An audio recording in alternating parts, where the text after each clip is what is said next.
Guys, what's going on? It's good to see you guys. It's good to see you guys. Let's see here. Yeah, guys, I hope you guys are doing good, you know? And guys, do I have some foolishness for you today? Guys, give me one second.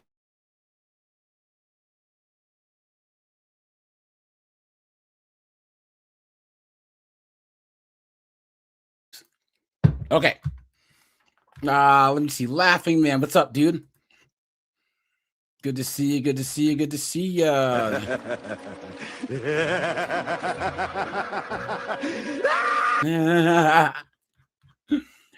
Here, let's drop the link. Actually, you know what, guys? This is such a good topic. I'll probably just drop the link now. Lenny, Red Door, Steve, Keyshawn, what's up, guys? Well, guys, here, let's break some news first, all right? Let's do that. Here you go.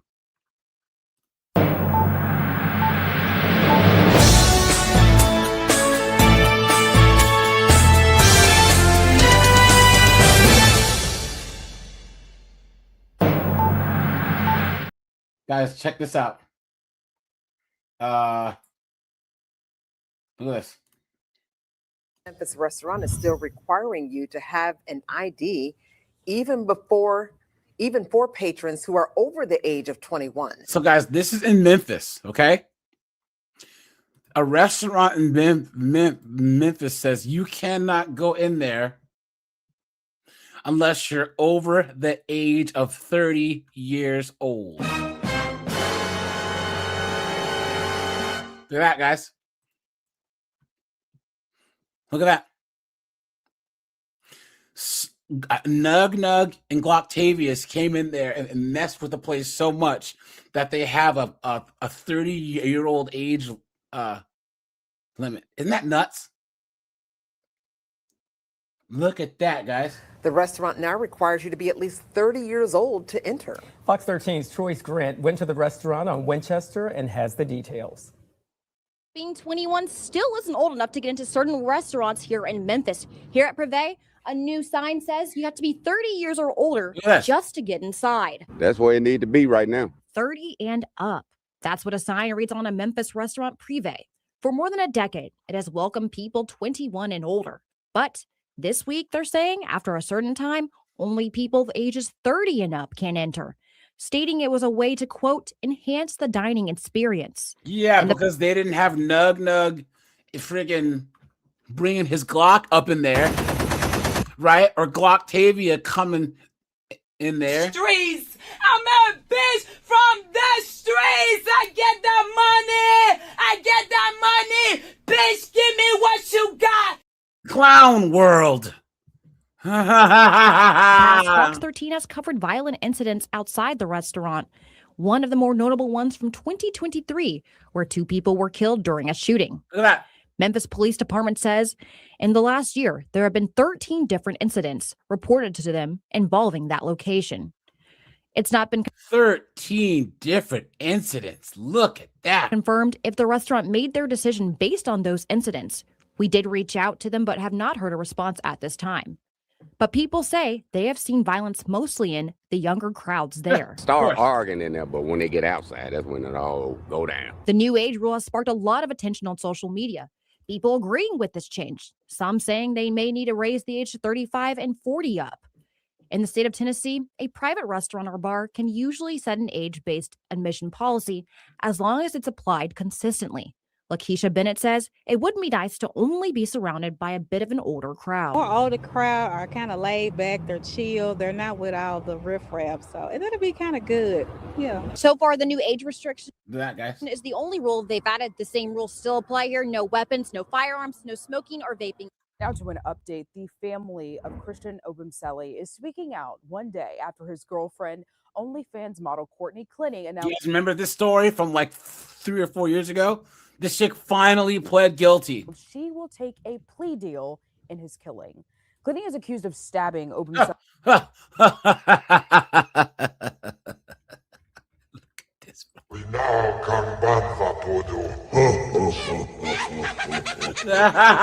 Look at this fraud. To death inside their Miami apartment. CBS News Miami's Nakaya Carrero is your reporter in Miami as the model will soon learn her fate. The family of Christian Obumseli have been grieving their son's death since April 2022. Through their We use the term model loosely, guys. attorney, they released a statement about Clenny's decision to take a plea deal in the courthouse behind me. In less than 2 weeks, Courtney Clenny is scheduled to sit inside a courtroom to learn how much time she will have to serve for the death of her on-again, off-again boyfriend, 27-year-old Christian Obumseli. His family's attorney released a statement Saturday that says, "I am pleased to announce the defendant Courtney Clenny, the state, and the Obumseli family has reached a resolution that would avoid an unnecessary trial." It goes on to say, the resolution will be made public at a sentencing hearing on August 10th at 10 a.m. Pleading guilty and accepting full responsibility will begin the process of bringing closure to a very tragic, life-changing event for the Obumseli family. This comes one day after Clenny's attorney made the announcement that the OnlyFans model would not be going to trial as planned. Her attorney said in a statement Friday, the terms of the agreement are not final until... We know what OF model means, right? Right, guys? Y'all want to ask me what I'm doing? I'm outside hoeing. I work at hoeing. Y'all want to know what company I work at? I work at hoeing. That's the company I work at, hoeing. Accepted by the court. Ms. Clenny, 30, has been in custody since August 2022 in connection with the April 3rd, 2022 death of Christian Obumseli at the Miami apartment she rented. We will reserve further comment on the specific terms until they are placed on the record before the court. Clenny is charged with second-degree murder after she allegedly stabbed Obumseli inside an Edgewater condo on April 3rd, 2022. This video shows an alleged confrontation in an elevator between the pair 2 months before Obumseli's death. Evidence released since Clenny's arrest has painted a troubling relationship between the couple. I reached... Guys, well, that's sad that he got deleted. And then, guys, here's this story. We're also following new developments tonight concerning... Guys, I covered this chick a while ago, and I got to do a follow-up here. But guys, check this out. Model and social media influencer who's accused of using dating apps to steal from wealthy older men. She is back in jail tonight. NBC4's Robert Kovacic joins us with exclusive details about what led to this latest arrest. Robert. Carolyn, and we have some new information that is just into our newsroom. Adva Levi, a.k.a. Mia Ventura, was out on her own recognizance after pleading not guilty to 6 felony counts earlier this year, but she was forced to wear an ankle monitor.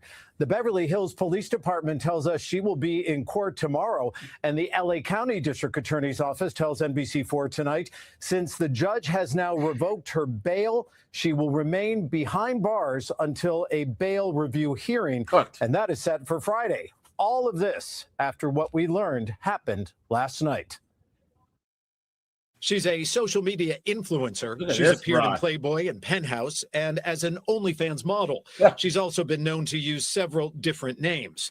The woman authorities call Adva Levi, a.k.a. Mia Ventura, arrested last night in Beverly Hills. Is this chick supposed to be pretty? Like, did I miss something here, guys? Right? Come on, guys. You've been had. You've been took. You've been hoodwinked. Bamboozled. Led astray. Run amok. Beverly Hills police tell NBC4 she was arrested on a theft allegation out of Riverside County.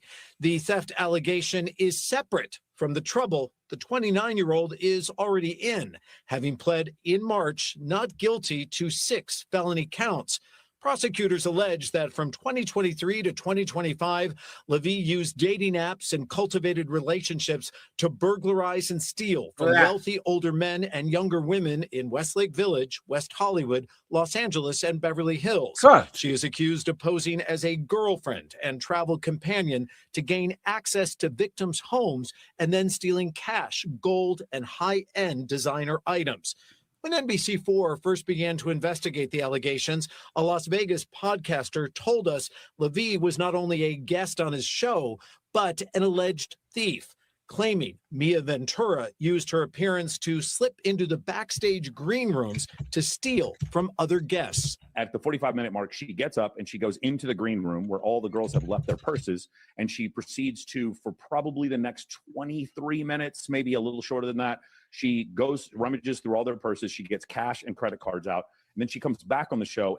And NBC4 also looked into the felony case against her fiancé, LA billionaire Steve Klubeck, accused of attempting to intimidate witnesses in Levy's theft case. Look at that. Charges his lawyer told us are false. So guys, here, we'll do this last one here. 6-1 Memphis rest. So there, hold on. Let's see, I lost it. Where was it? I gotta save this. Hold on. That one chick that filmed the guy.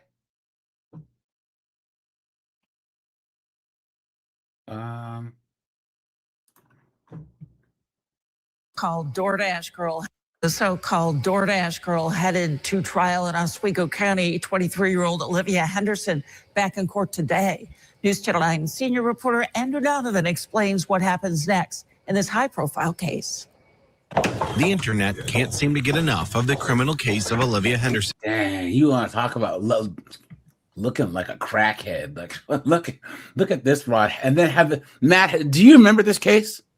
Oh, do I ever? Yeah, had the nerve. Hey, look, dude probably came home from work. He was tired, had a couple beers, you know what I'm saying? Went to take a shower, put his shirt on, ordered DoorDash, and then passed out on his couch. He said specifically, put the food on my front porch and leave. She walks into his house and takes a video of him and then puts it online. And then acts like she's the victim. Insane. I'd be scratching my balls if I were that guy on the couch. But here's the thing, though. That counts as burglary. I know. Because I didn't know why I didn't put two and two together. That burglary is entering into someone's house with the intent to commit a crime. So I thought that going in and you got to go in and steal stuff. No, yeah, me too. If I follow you, let's just say we're arguing, and you go, you know what, screw you, dude, and walk back into your house, and I follow you into your house, and then punch you in the face, that's burglary. Wow. I have burgled your house. I've gone into your house with the intent to commit a crime. So burglary is more of a general catch-all charge that you can use to get people when they go into someone's house illegally, or so you can put it on top of other crimes. So it's kind of like a 1-2 punch. So the now former DoorDash driver on TikTok claiming she was sexually harassed by a customer, naked, asleep on his couch. No, she said SA'd. She didn't say harassed. She said SA'd. Okay? That's very specific language she used. When she delivered his order last year. But then police charged her because she recorded him and posted the video. I think there's very little argument on what the evidence actually is, on what actually happened. It's whether what happened rises to what they say. Hey, man, what I always say about a person who wears a suit for a living? The defendant? No, dude, don't be a dumpy fat person. If you guys, if you gotta wear a suit to work, guys, please get in shape. What are you doing? What? Go look at the Peaky Blinders squad. The guys that walk around in public with 1920s suits. Yeah, be those guys, But don't be this guy oozing out of his suit. You know what I'm saying? No one's asking you to be like an Olympic athlete, but guys, come on. You know what I'm saying? What is this guy doing? Say it rises to. And we're very convinced, from the beginning of this case, I've been very convinced that it does not. Her public defender challenging the process. Look at that. Look at this guy. Oh yeah. A&W root beer. Has he got a hat on the top of his head too?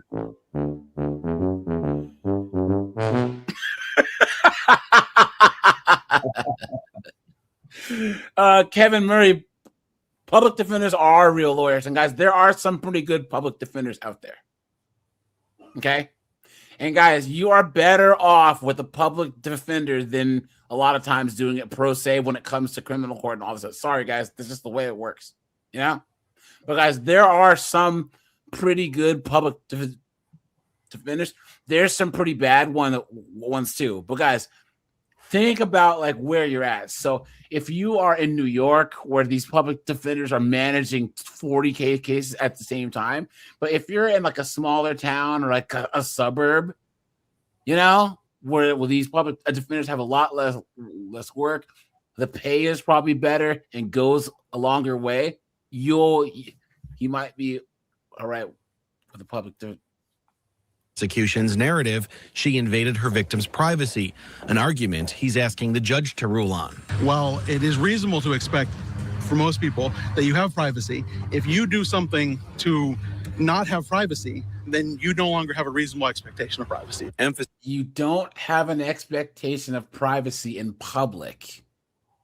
He was not in public. He was in his house. And also, too, guys, if you were in your house and the windows open, and the curtains are not closed and you're walking around bucket naked, guys, someone can record you from the sidewalk.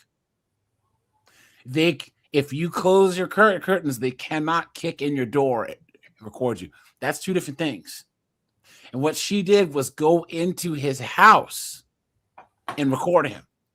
That is the no-no. Sizing it was the customer who left the solid door open with just the glass door as the barrier to his home. It's now clear Olivia Henderson won't plead guilty. This case won't be resolved by a plea agreement. She's scheduled for trial in January, but if another case resolves itself earlier, Olivia Henderson will face a jury in October. But even before those possible trial dates, Olivia Henderson is scheduled to be back in court in September. In Oswego, Andrew Donovan, News Channel 9. Download the WSYR Plus app. Dumbass. I would vote not guilty if she signs my immigration papers. Let's see. Hold on. But yeah, guys. So, oh, look at this. Officers are pursuing. Save this one. This dude steals a cop car. Is on the phone with his girlfriend the entire time. Yeah, guys. So we are going to talk about. Oh, what's this? Spoiled Princess. Is his name? Here you go. Now, guys, feminism's all up in the church. Okay. I'm not religious, guys, but I can say that that's pathetic. That the church of all places is one of the most, feminist influence hellholes there is, guys. It's absolutely insane. There is no excuse for this, guys. And guys, we see this because of all the trad cons and all these idiots, right? And they're all like, "Oh yeah, you men need to blank." But then the moment that you say, "Well, if us men need to X, Y, and Z, what do the women need to do?" If you ask them that, how dare you? Right? All they do is cater to single moms, right? And do this prosperity gospel. But guys, this chick right here, this Catherine Crick, have you heard of this chick, Matt? Never. No, this is a new one for me. Holy moly, dude. First of all, guys, if you are a Christian and you walk into a church and there's a female pastor in the church, guys, get out of there. Okay? Clear, and she says she's an apostle. Please. You've been had. You've been took. You've been hoodwinked, bamboozled, led astray, run amok. She does exorcisms, and there's people like shaking and passing out and talking in tongues, and she's a complete mess. She is a complete mess. if you want proof to see that the modern church is demonic, guys, this person right here is everything you need to know. Catherine, great. Look at her book signings. Look at this. What's this? This is, I can't, look at this. Look. Look at that, guys. Look at that. Absolutely insane. And guys, it's bad enough that, hold on, look at this. That there's LDHD TV pastors, right? I think that we covered this dunderhead. Watch, hold on. Peace in Pickerington. Well, right now, a pastor serving at Prince of Peace in Pickerington is making history. History he hopes to continue through his congregation and beyond. 10 TV's Ashley Bernanson has Pastor Douglas Grace's message. Oh, really stop.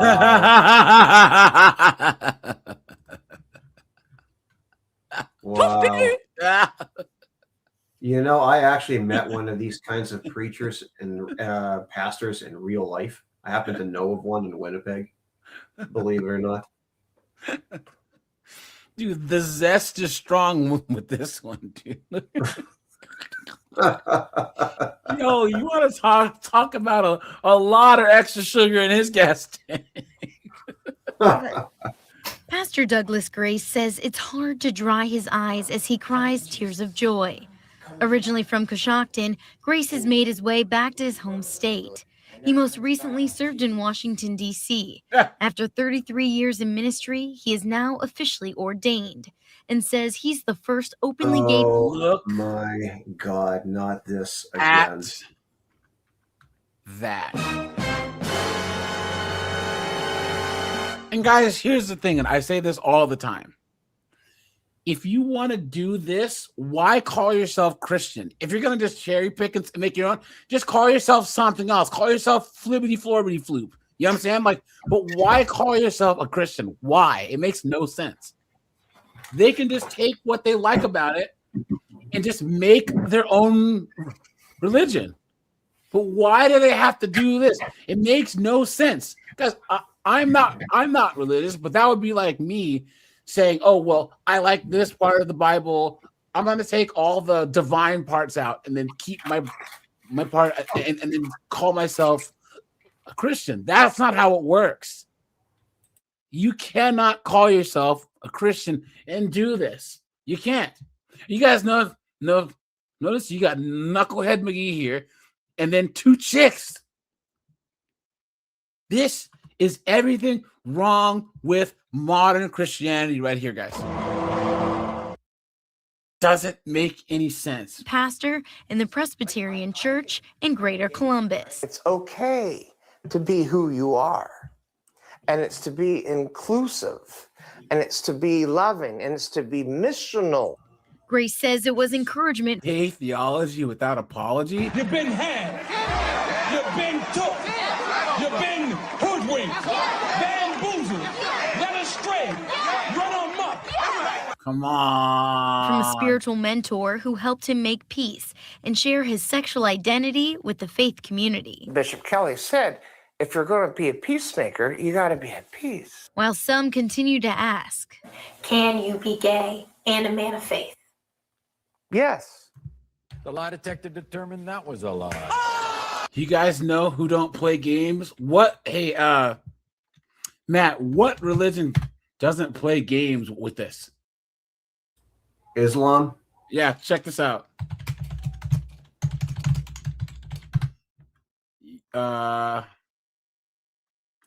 Look at this. Here we go.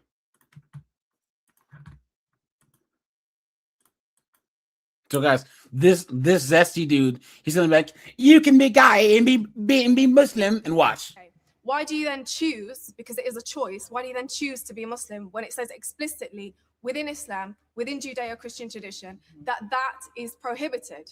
It's a choice at the end of the day. I would just like to say that sexual orientation is not a choice. It's not a choice at all. It's a choice for you to be Muslim. But why? So why would you? No, don't get involved in this. Why would you choose to be? She's right. Hold on, Miss liberal white lady, right? Don't you say, oh, we have to give the marginalized people a voice. So this chick shut her up. She said, don't get involved. This is our thing, you know? And look at this girl right. Why would you choose to be a Muslim if in the Quran it says that is prohibited? It's a choice at the end of the day. You can choose to be a Muslim or you can choose not to be. It doesn't say in the Quran that it's prohibited. What is prohibited is the act. I can give you the ayah that it says it in. I am not here to talk about that. See, guys?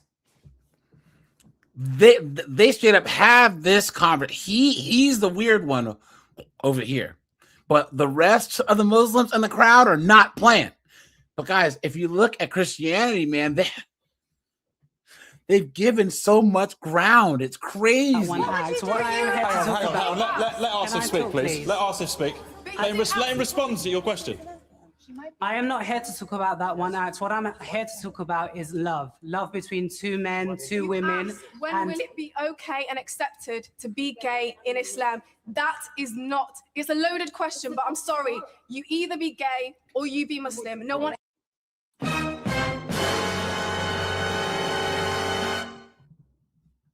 And that's their stance. Yeah?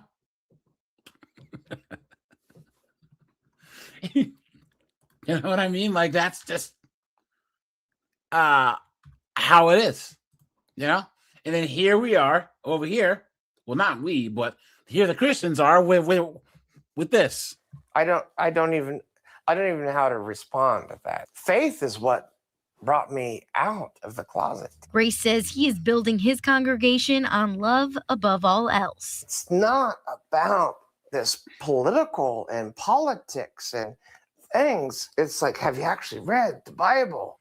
He says he's saying that? The lie detector determined that was a lie. his 100-plus congregation is focused on nurturing the community from what he calls the COVID coma, fighting discrimination and serving those in poverty. Together, This guy needs an exorcist. It's got to be one. We have to be one. Reverend Grace tells me with Intel making Central Ohio its new home base, he hopes to bring even... Guys, there was a huge split in the Presbyterian Church. They what's it called? Excommunicated like a whole bunch of churches. There was a big split. Matter of fact, hold on. Split in the Presbyterian Church. Here you go.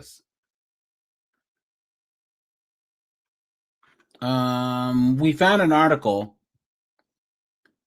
about why there was this split. It was last year, but this was one of the main things. Was a huge group from were like, no, we don't agree with the LDHTV thing, and then the other group was like, we do.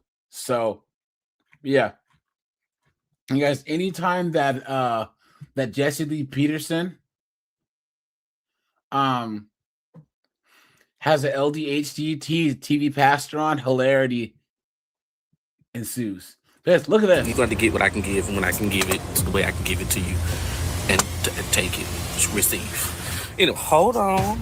I had to fix my clothing first. Was a little exposed in the front and in the bike. Guys, that is the pastor of a church. Look at that. What is going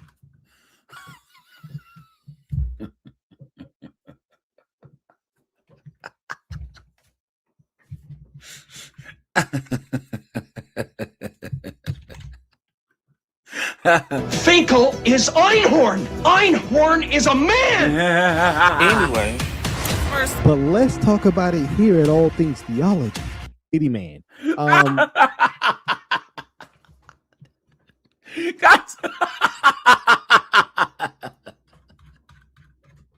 Guys, look Holy what Jesus. The hell is happening here? What the fuck is that? Question. What if I told you this was a alleged pastor or preacher? Now, some of you guys are confused. Is this a lady? Is a man?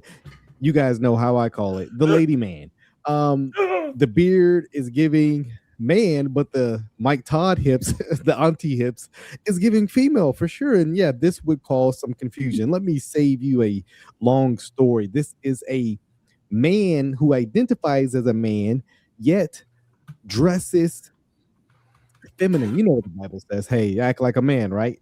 Be a man. Yeah, that's what the Bible says. Well, we're going to show you some interesting clips from this alleged preacher who's why are you gay? I mean, is in churches, goes to church, and is allowed to parade himself in such a manner.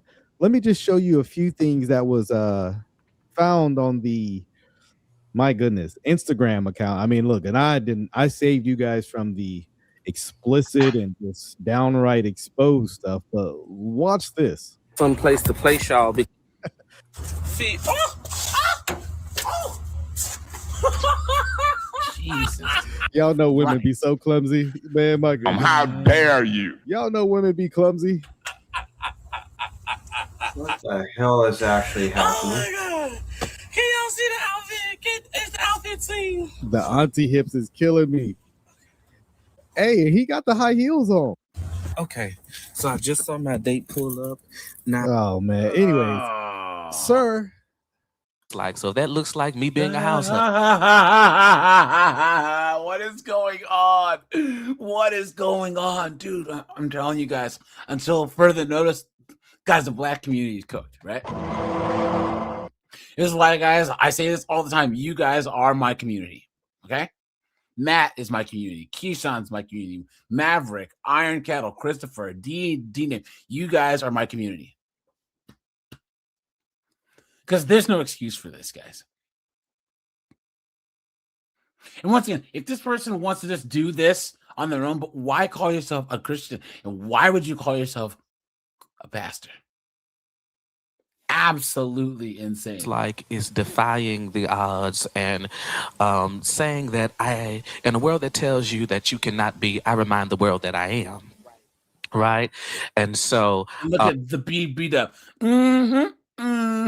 Please. Whatever that looks like. So that looks like me being a house husband.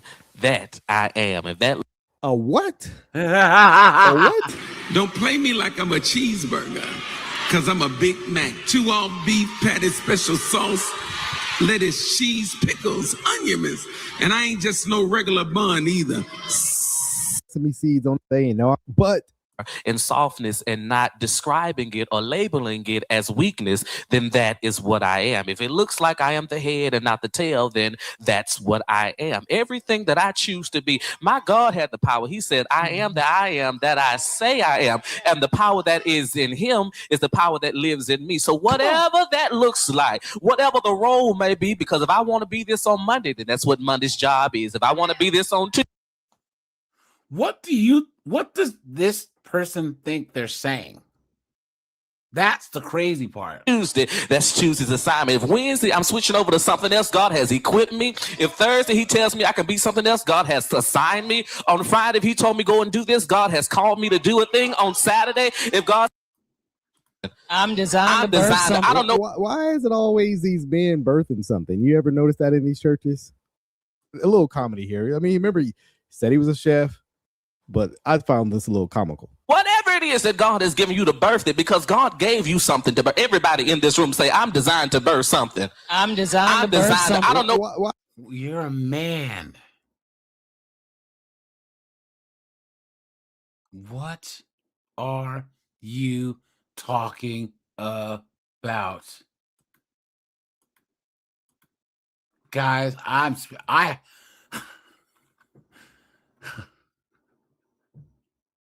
it's rare that I'm speechless because I talk all the time, you know?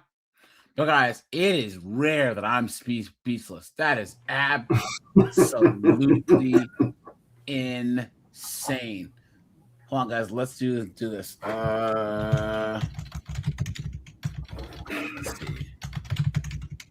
What's this chick's name? Okay. Now, guys, this chick right here.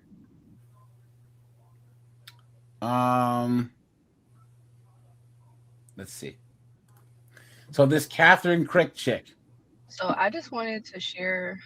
Let me show you. Look. I know for a fact the documentary or the so like, guys, this is her ministry. It's her in front of a whole bunch of dudes. So she has her church, and all the men are like her backup pastors. What a joke. I was in this video. I love you, Mama.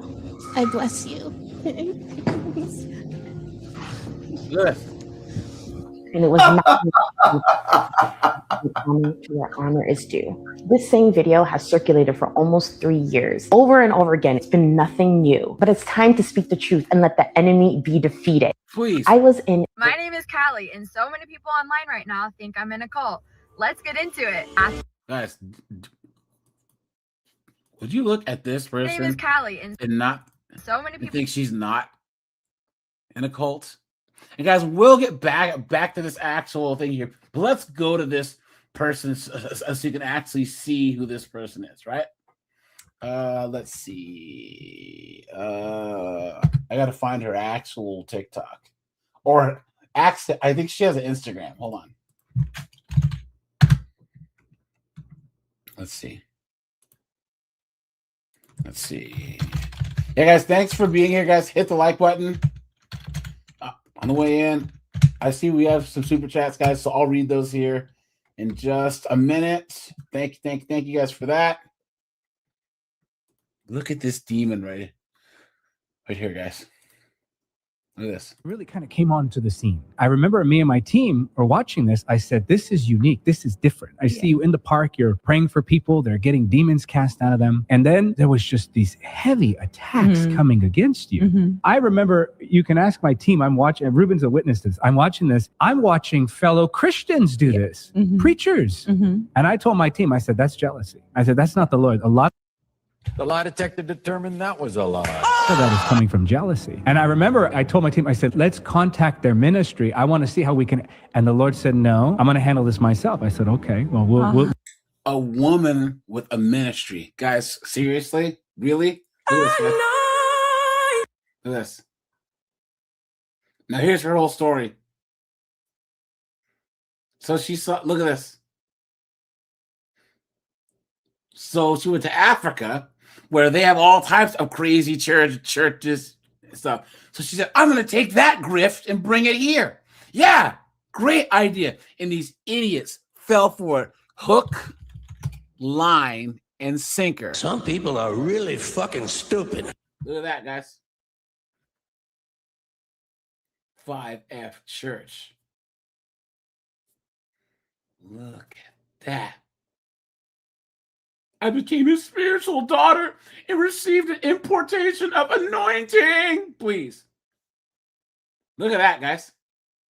So this is the whole grift. Look, laying hands on people. She might as well, do the whole snake thing. You know what I'm saying? Look at that. What a joke. Yeah, I don't think there's any hope for humanity, AJ. What a joke, man. You guys, here's the thing. There are people out there who are so desperate for meaning and belonging, that they'll resort to this. That's the sad thing, guys.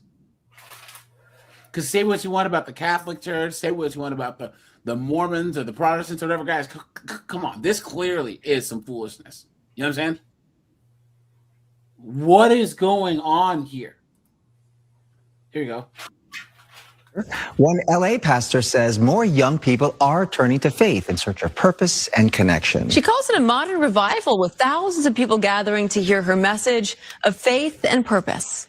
Revival is now. This statement is not just a nice statement to say, but rather it is truly a word from God. And he has brought revival now. Look at that crowd. Apostle Catherine Crick's message is reaching people in over 165 countries around the world. And she joins us this morning ahead of the release of her new book, Ignite Revival. Thank you for being here. It's an I was trying to find this here. Let's see if I can make it bigger, guys. Hold on. Give me 1 second, guys, because it's too small. 1 second, guys. But yeah, guys, this is foolishness. That's all it is. It's complete foolishness. And I don't know how dumb do you have to be to actually fall for this okie doke, you know? And guys, once again, I'm not religious, but I have friends who are, you know? I have friends who are very devout. This isn't much bigger. But yeah, and some people are just not okay with the way that religion, here it is. It's National Day of Prayer. One LA pastor says more young people are turning to faith in search of purpose and connection. She calls it a modern revival with thousands of people gathering to hear her message. What's with this chick's haircut? And is she wearing a bathrobe? Like, what is Of faith and purpose. Revival is now. This statement is not just a nice statement to say, but rather it is truly a word from God. And he has brought revival. Guys, I did drop the StreamYard links, so anyone who's coming up, guys, feel free. If you have an opinion on this, guys, you guys know how I feel. A chick preaching the word, come on, guys, come on. It doesn't take a PhD in theology to figure out that that's BS. You know? What a joke. What a joke. Guys, yeah. Guys, I wouldn't even let a woman teach a freaking shop class or a math class. I wouldn't let a woman teach a driver's ed class. You think that it's okay for a woman to be up here preaching the word? Come on, man. Come on. Let's see. Here, Matt, you have a lot of background noise, dude. Sorry. Yeah, just mute. Omni, thanks for the 440, man. I appreciate that.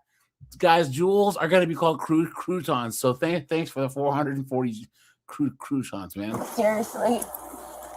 Garlic croutons, dude. Lenny, thanks for handing out a membership. I appreciate you, my brother. Thank you.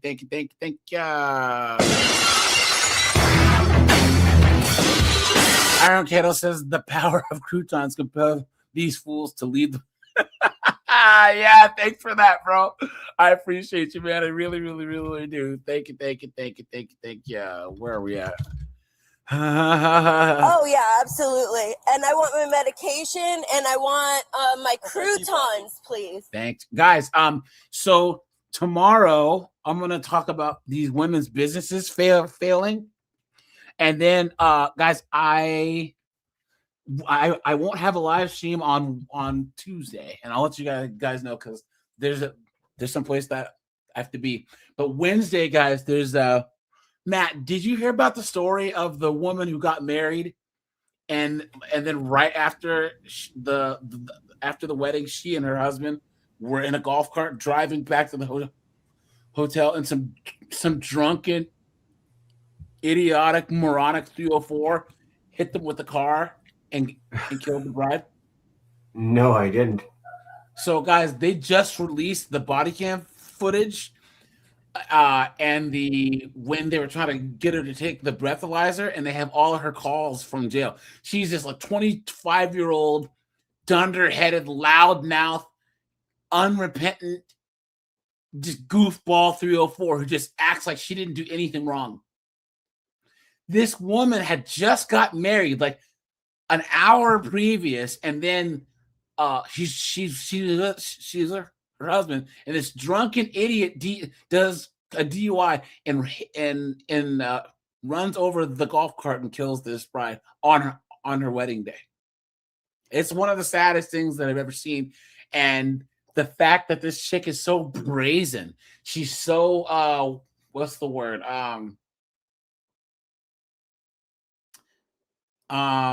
What's the word? Where she just doesn't, she has no remorse at all, none. So yeah, that'll be Wednesday, guys. So Look at that crowd. Apostle Catherine Crick's message is reaching people in over 165 countries around the world. And she joins us this morning ahead of the release of her new book, Ignite Revival. Thank you for being here. It's an honor and joy. Thanks for having me. Honestly, it goes to show you, based on this. Guys, look at these eyes. For having me. Honestly. Oh no. Oh no. Look at that. That looks like the Joker that's smiling. I know, right?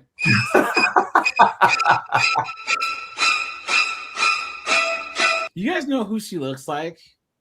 Look at this.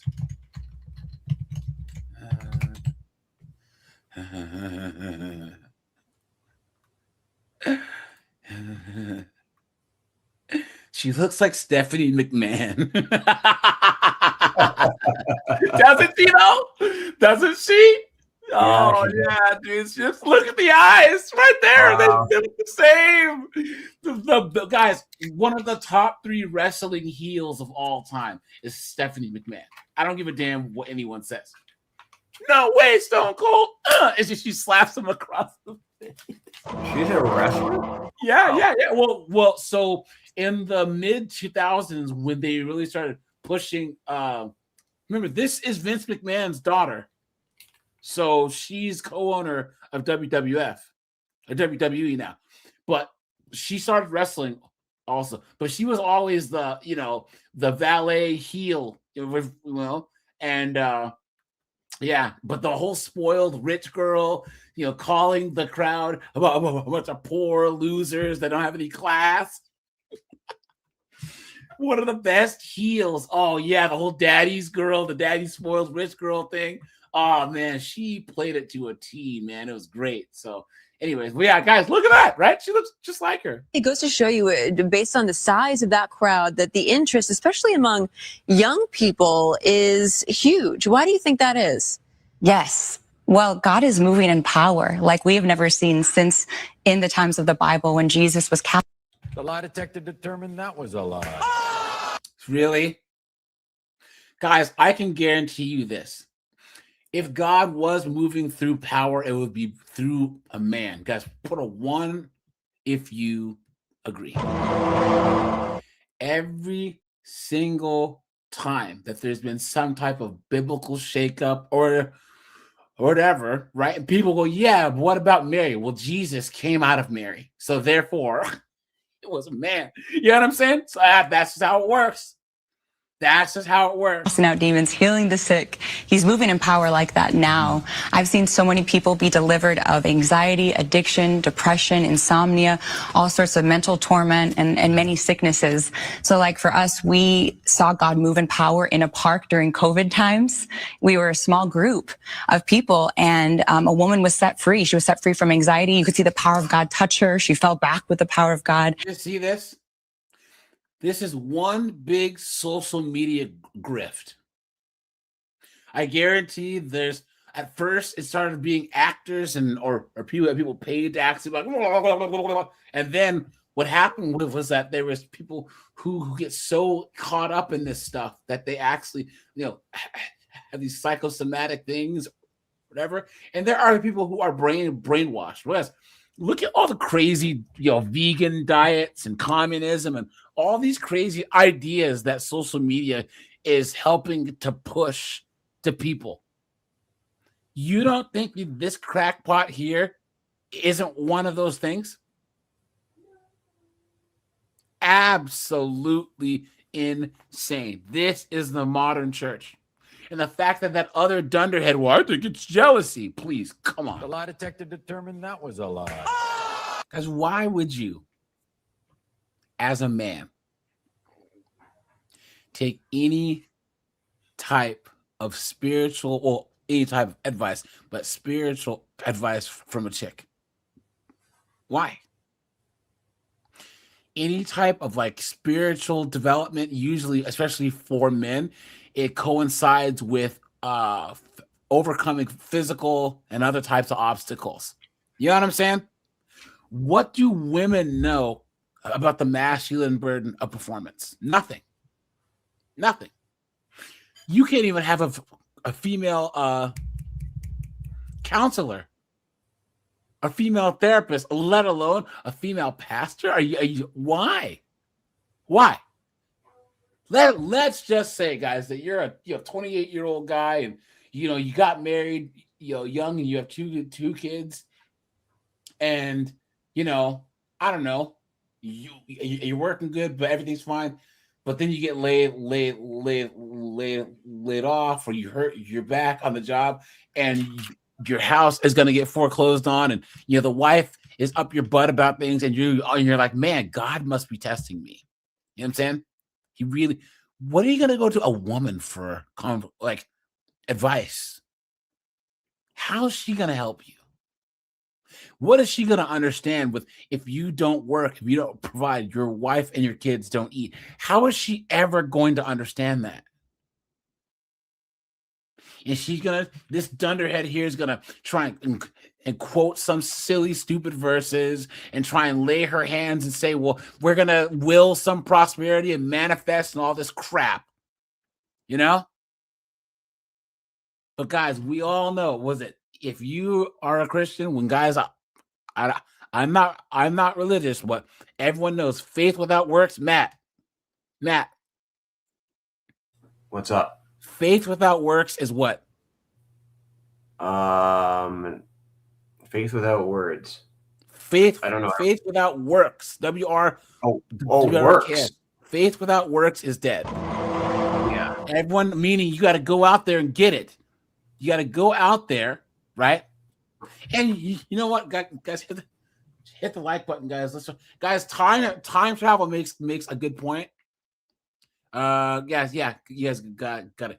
Guys, hey, I'm gonna do a live stream probably Thursday or Friday about horrible moms. All right, because I told you guys 1,000 times, guys. My mom was a terrible mother. She's trash, right?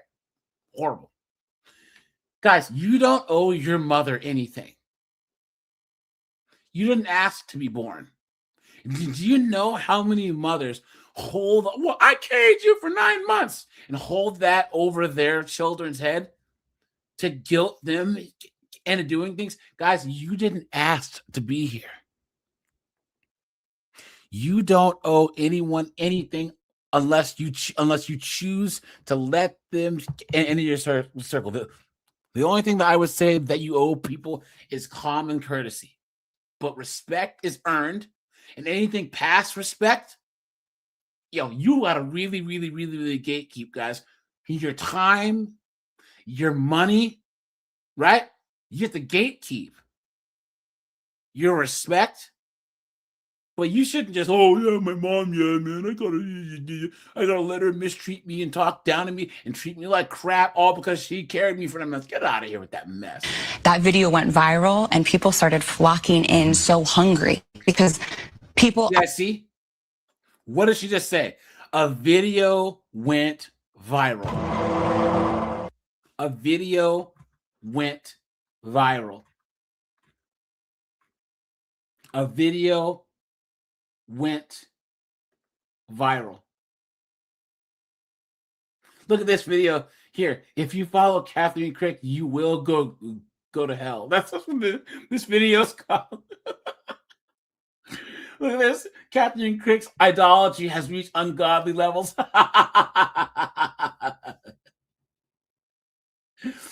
Damn, these Christian channels are not playing games. What is shit? Are looking for answers. People are suffering. What people want more than anything is to just have peace, have joy, and have purpose, and that's what they're finding. Part of it is that in this world now, a lot of people are living in like isolation and loneliness that leads to the anxiety, the depression, and then other issues. Look at this chick on the left.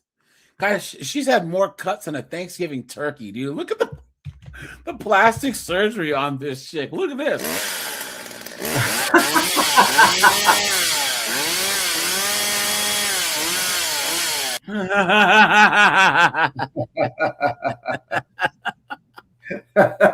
Good God, if this isn't LA all summed up into one package, right here.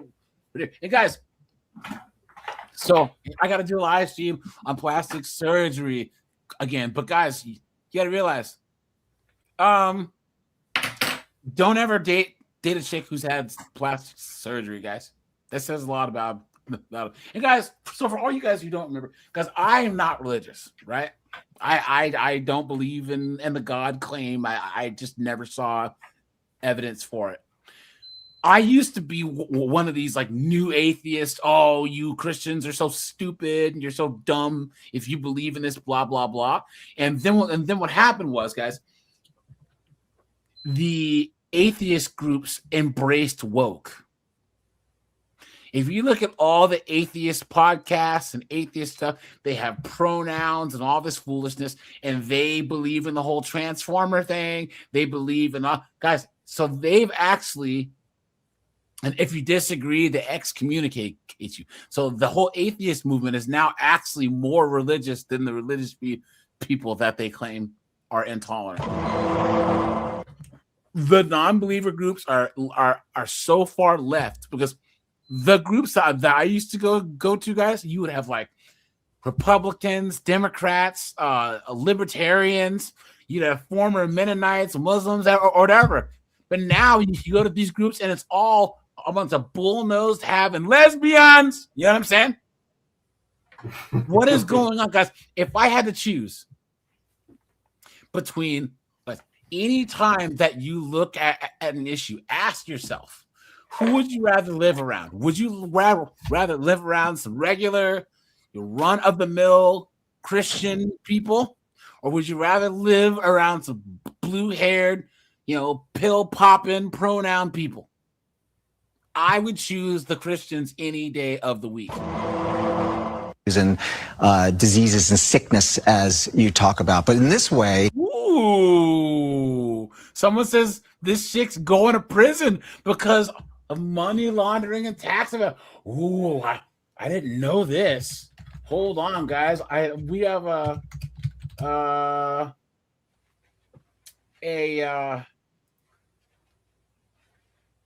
about, hold on. Let's see.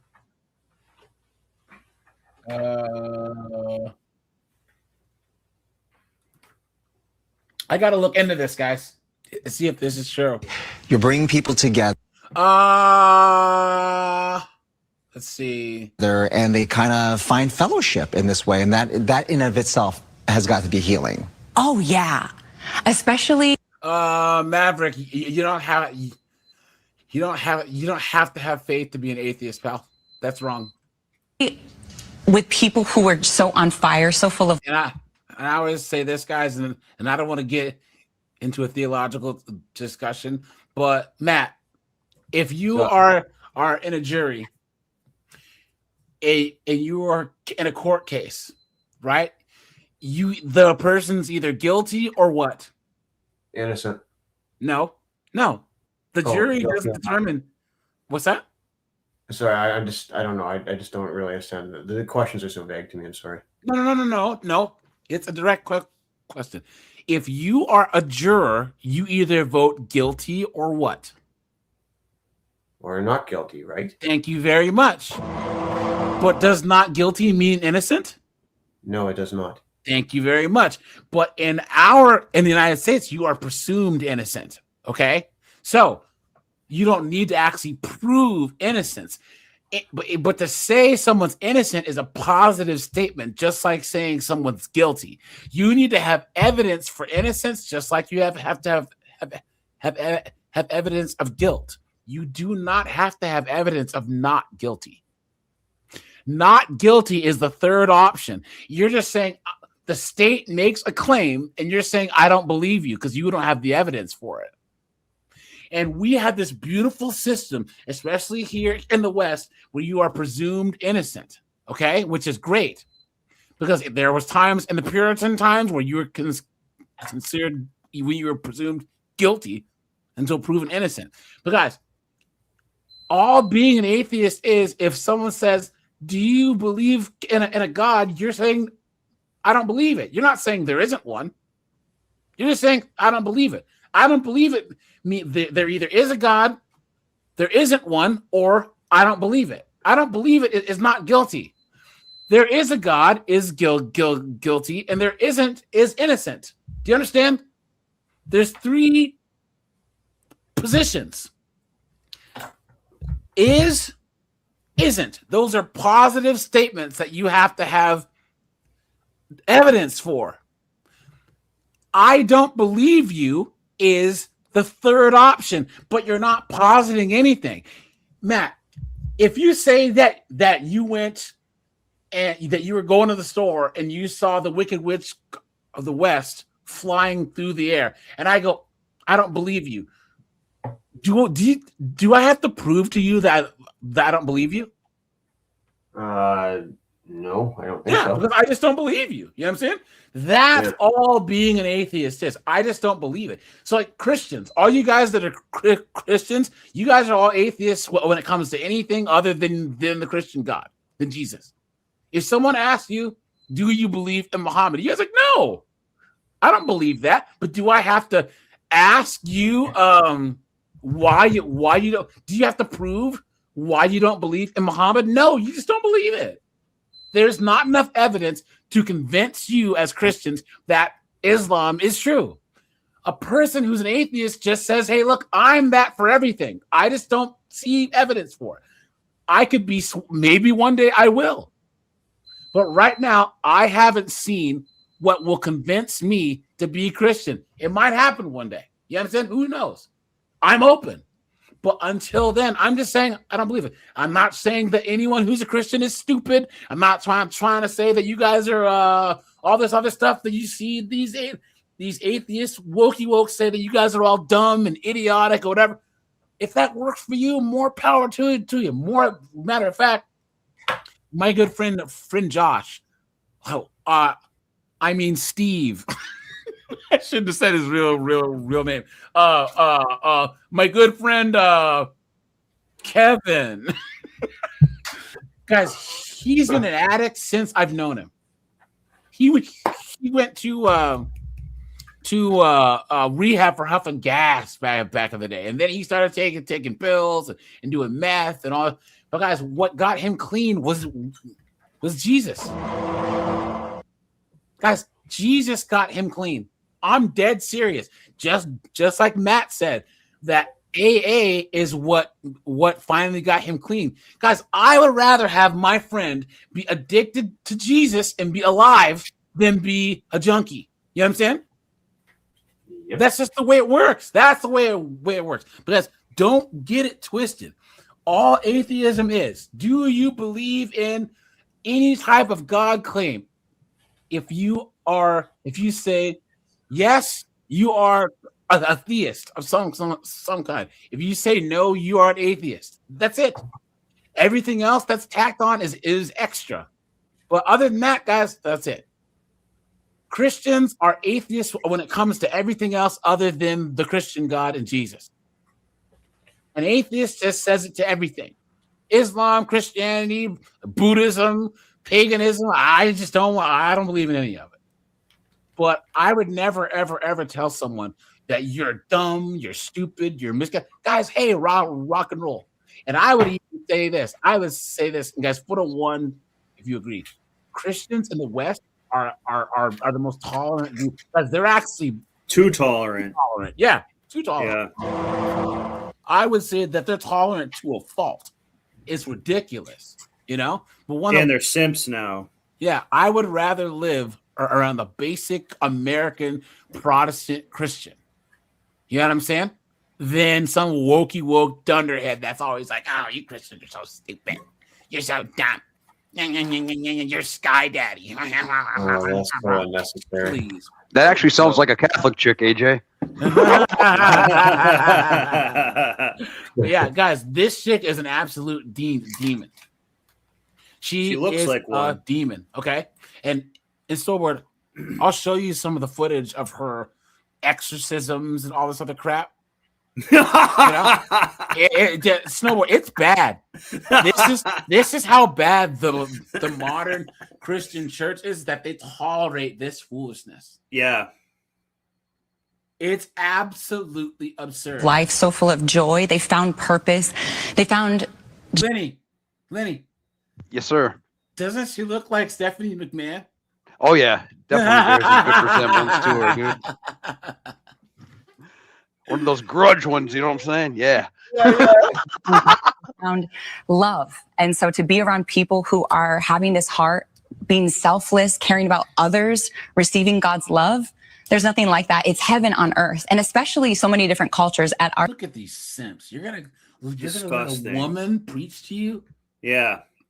Guys, come on. What are you doing with yourself? What a joke. I think part of it, AJ, is that so many churches are closing down. They're more or less taking what they can get right now, because as much as they don't like to say it, they're a business.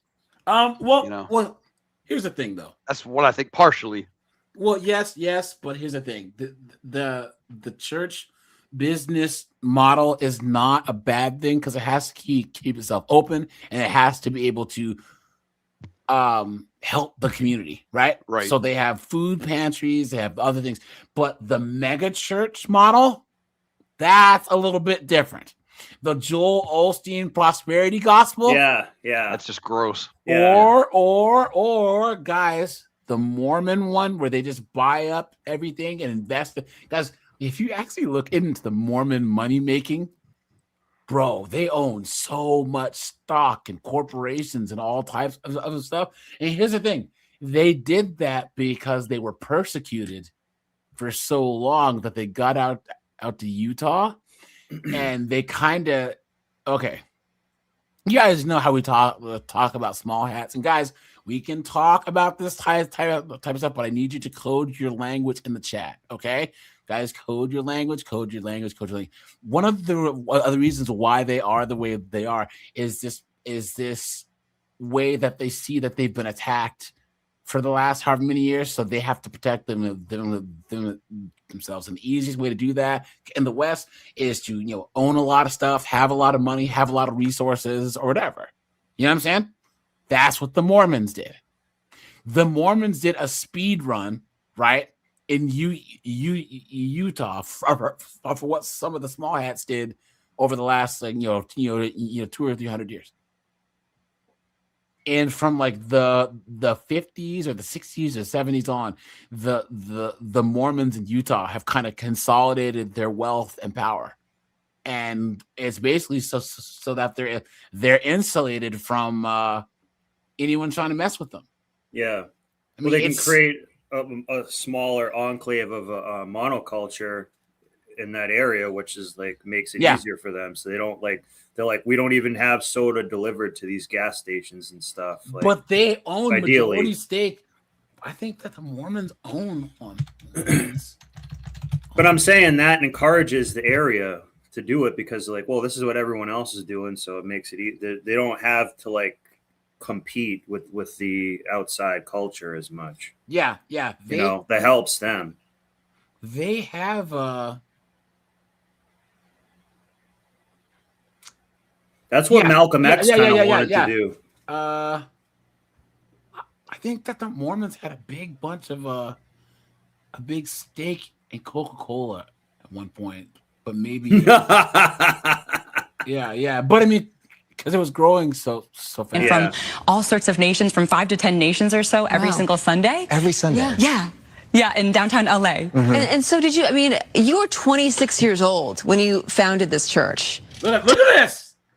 My God. Just her facial expressions and mannerisms make me know I don't want to be anywhere near that place, dude. She just looks so fake, dude. That fake smile, all that is just disgusting, dude. I don't see how people fall for it. Yeah. And guys, what kind of car do you think she drives?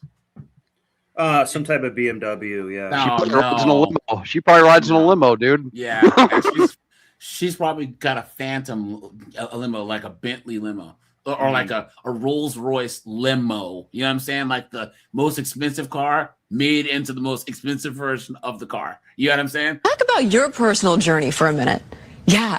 So I actually was pursuing being a Christian singer-songwriter. I put out singles. I put out music videos. I thought I finally found my purpose after searching for many years.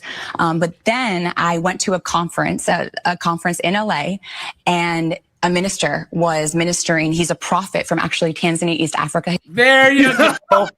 There you go. There you go, guys. Right there. I showed you guys earlier. She was with these one of these African, Nigerian scammers, quasi voodoo people. You know what I'm saying? She learned from the best, at least. Yeah. You know? It's like college for scammers in Nigeria, right? Seriously, and that's who she learned from. Yeah. And they put her on game, and now this is exactly what she's doing. And these absolute dunderheads are falling for this. What a joke. His name's Prophet Joe Davy, and I never saw God move in power like I saw through him. Real quick.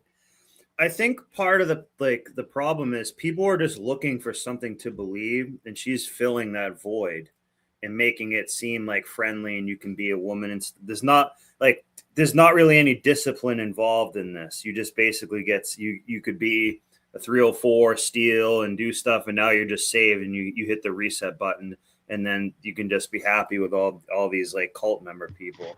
So I think she's filling like a void that a lot of people have right now, and I don't think they really believe it. Like I was actually reading the Bible like a couple minutes ago before I was turning into this. Well, I just don't buy it. I don't. Stop.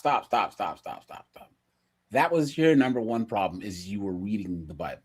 You think any of these dunderheads read the Bible at all? They can't even read. I'm dead ass. No, guys, stop. Let's get into this here. All right? Here's the thing, guys. I've read the Bible multiple times, and back in my I'm such a smart atheist days, I did it just to be able to Bible battle with Christians. You know what I'm saying? Because they want a Bible thump, all Bible thump, right?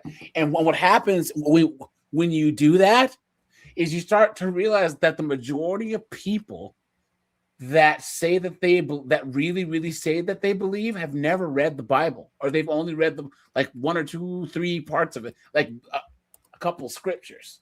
But when you tell them what's actually in it, they're like, "Huh? What?" My good friend up in DC, he goes to church like twice a week.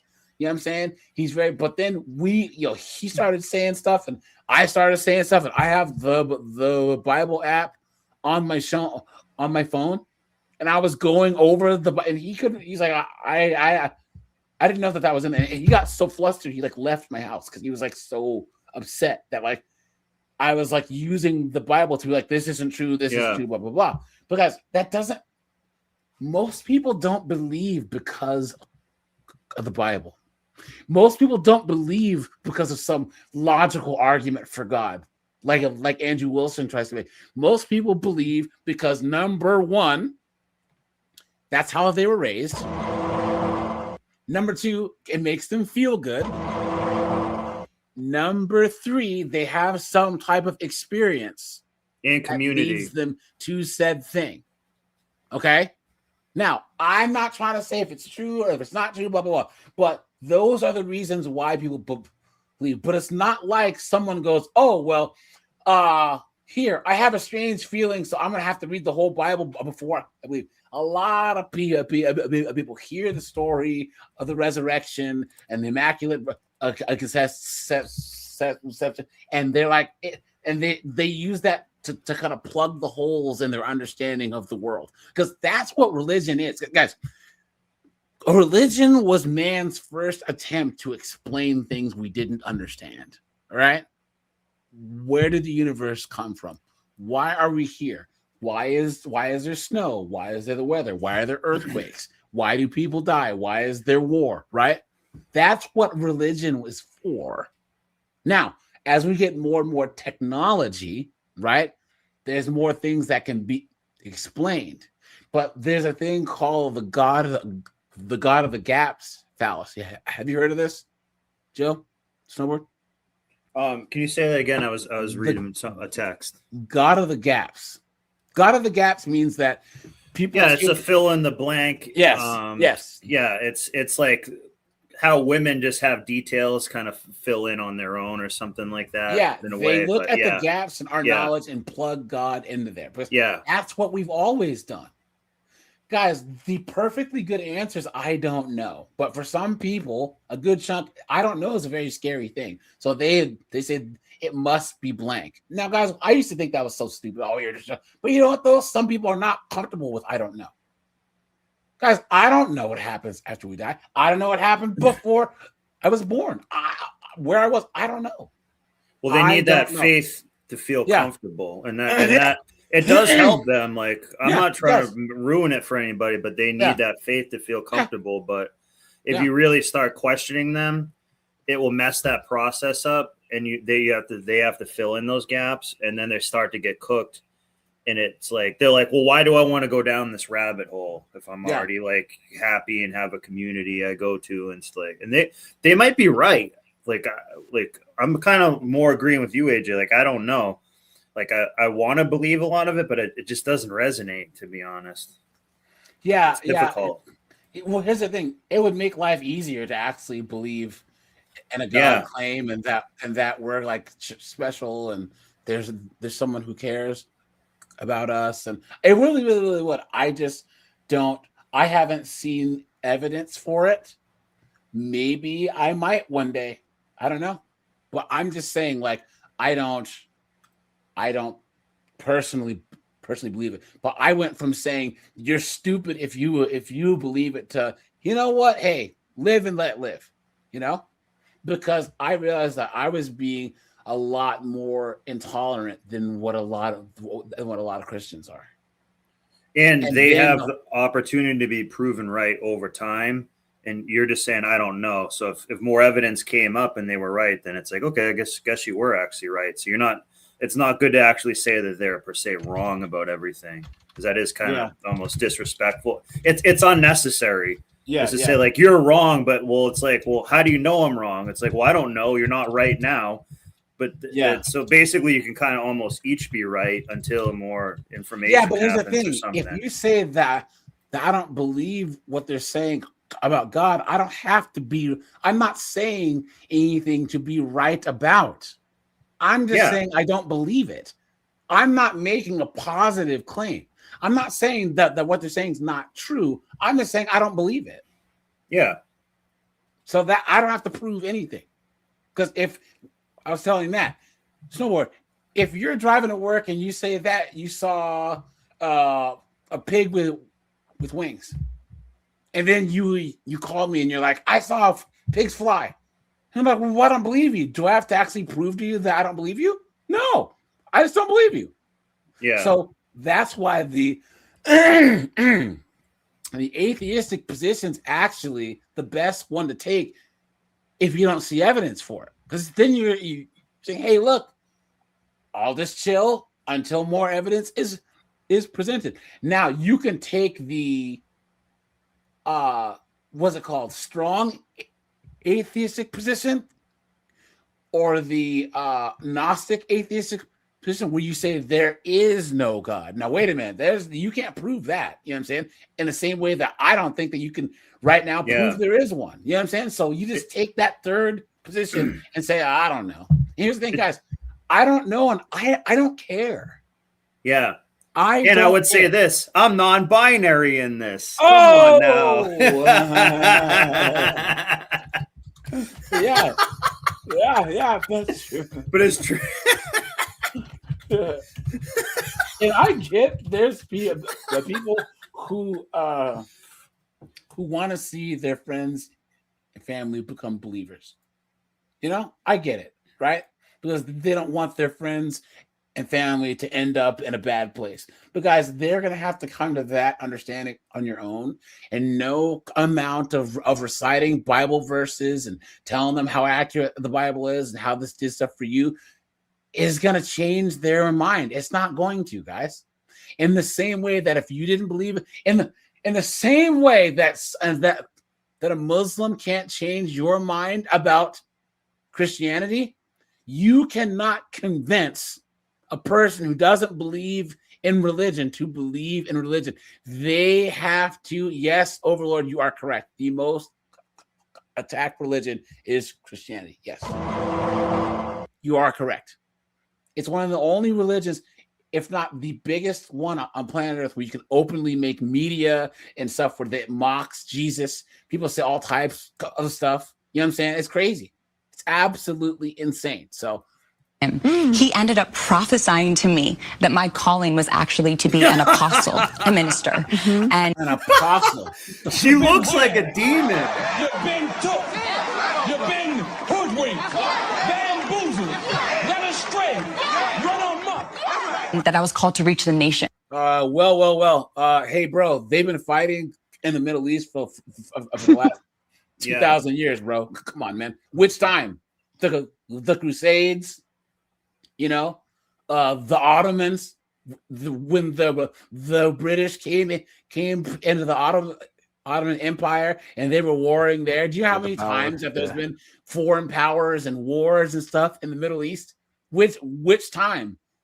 There's been wars in the Middle East that were signaling the end times since the beginning times. Yeah, there's never been peace over there ever. Yeah. I didn't want that. Public speaking was my biggest fear and weakness. Interesting. And singing was my passion. I thought this was my big dream. Now you have a little bit of Adderall and some African stagecraft. Yeah. You know what I'm saying? And now you're ready to rock. I finally discovered, and things were going well, and I was getting so much support from friends and family. But I wanted God's will more than mine. There's a story in the Bible of Moses. He stuttered, and God called him to be a mouthpiece of him and to lead millions. And he says, I stutter. I think you have the wrong guy. I know. There you go. There you go, guys. Yeah, guys. That's my true calling. Basically, how can I do this? And God says, I made your mouth. I will give you the words to speak. So when I received that prophecy, when I heard that prophecy, God reminded me of that in that moment. And I knew I just had to trust God and obey, and he would take care of the rest. And he did that. And not only that, he gave me a passion and heart to do what I'm doing now, which I couldn't fathom because public speaking was my biggest and now weakness. You are it's hard to believe that public speaking was an issue for you. Yeah, Adderall's a hell of a drug. It'll help you overcome a lot. Yeah.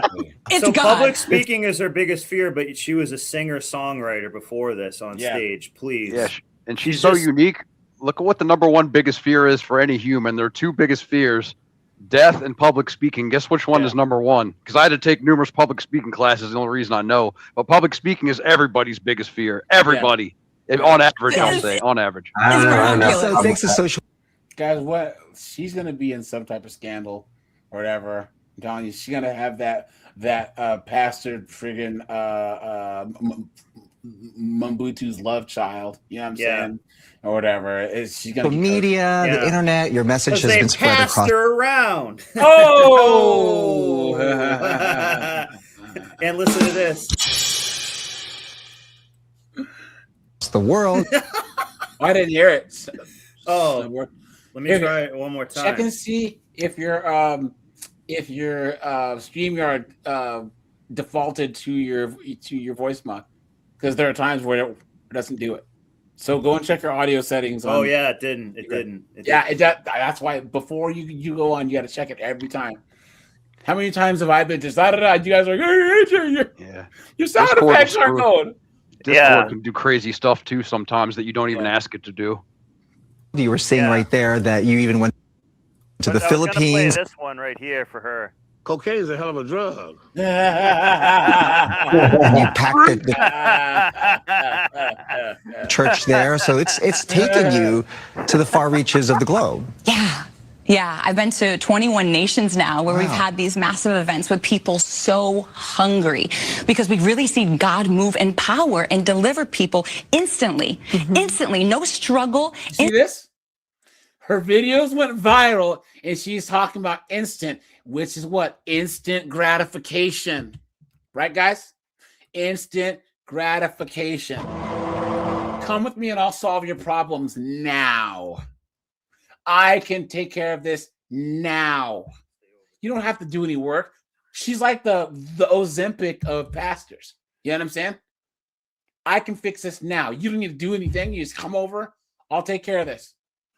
Crazy. Recently, people have had decades of anxiety, depression, addictions, insomnia, all sorts of torment. Any kind of torment you can imagine. Any kind of oppression and sickness. I've seen God heal people and deliver. Right? So that's what she's doing, you know. So all women, that's what their natural default setting is, to sell themselves anyway.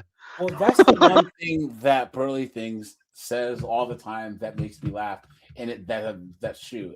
She's like, a lot of the times, the only reason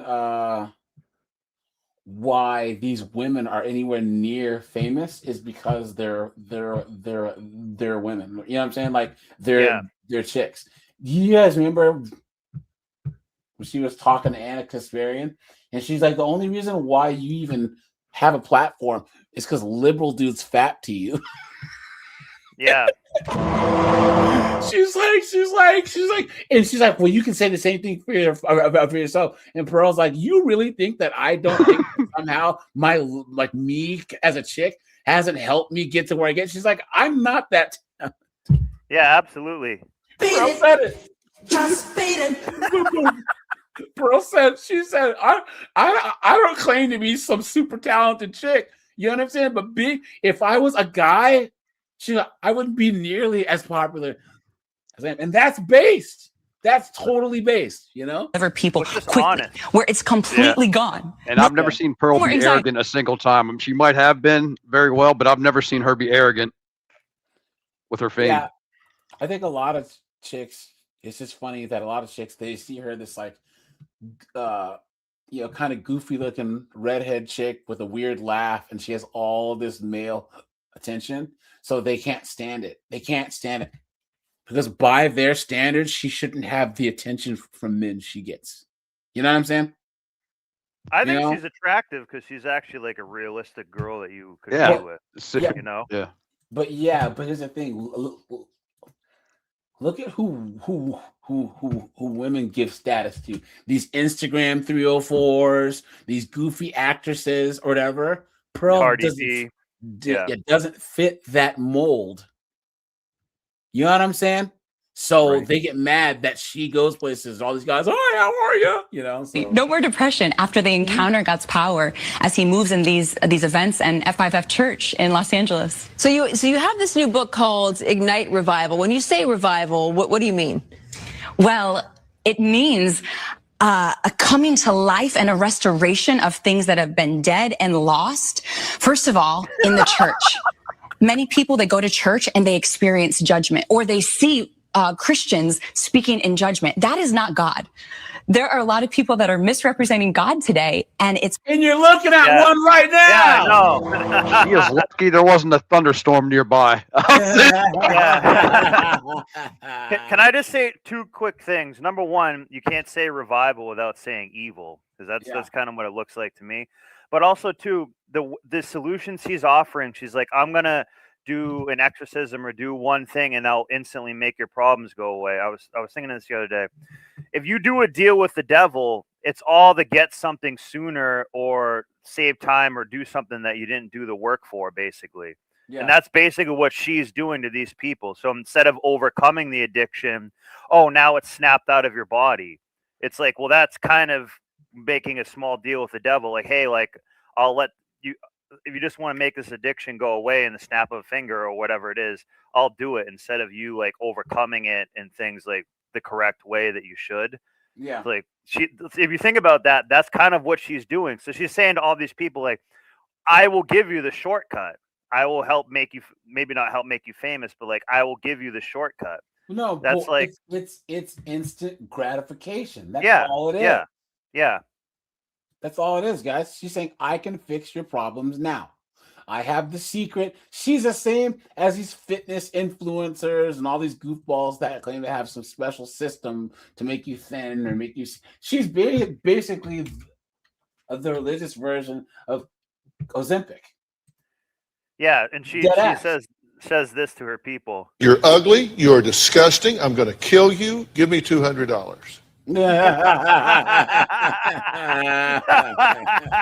push them away from the church, away from God. First of all, God is restoring purity this heart of God, compassion, mercy, grace, and his love. He's restoring that heart in the church.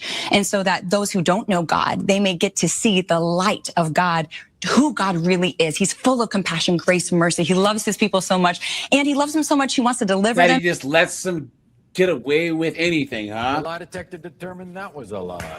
Such a joke.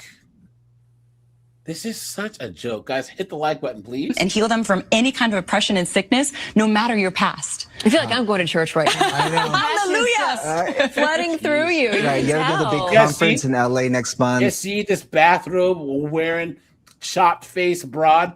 This is her target audience. These gullible, vapid, shallow, goofball chicks and their idiotic beta husbands. You know what I'm saying? These are the ones she's preaching to. Look at that. Well, that's what the whole prosperity gospel is. Like, I'm going to help you get money sooner so then you can just serve yourself and be more greedy, basically. Like, that's kind of what it is if you start thinking about it. Yeah, it's really, really, really sad. I don't know how this became a thing. I mean, people Well, it's a grift. It works. Lazy and selfish. So I guess I do get it. But it's just sad that this is what things have come to, Yeah, it's funny. Before, like, I had a friend stay over a little bit too late, so I couldn't do it. But I was gonna actually do a show where I was gonna, like, quote, have a guest on, and it was gonna be like a pastor just trying to get money, like basically mocking like what they do, but trying to do what they do, because I think it actually is kind of a funny idea. But then I thought about, like, that's all they're doing.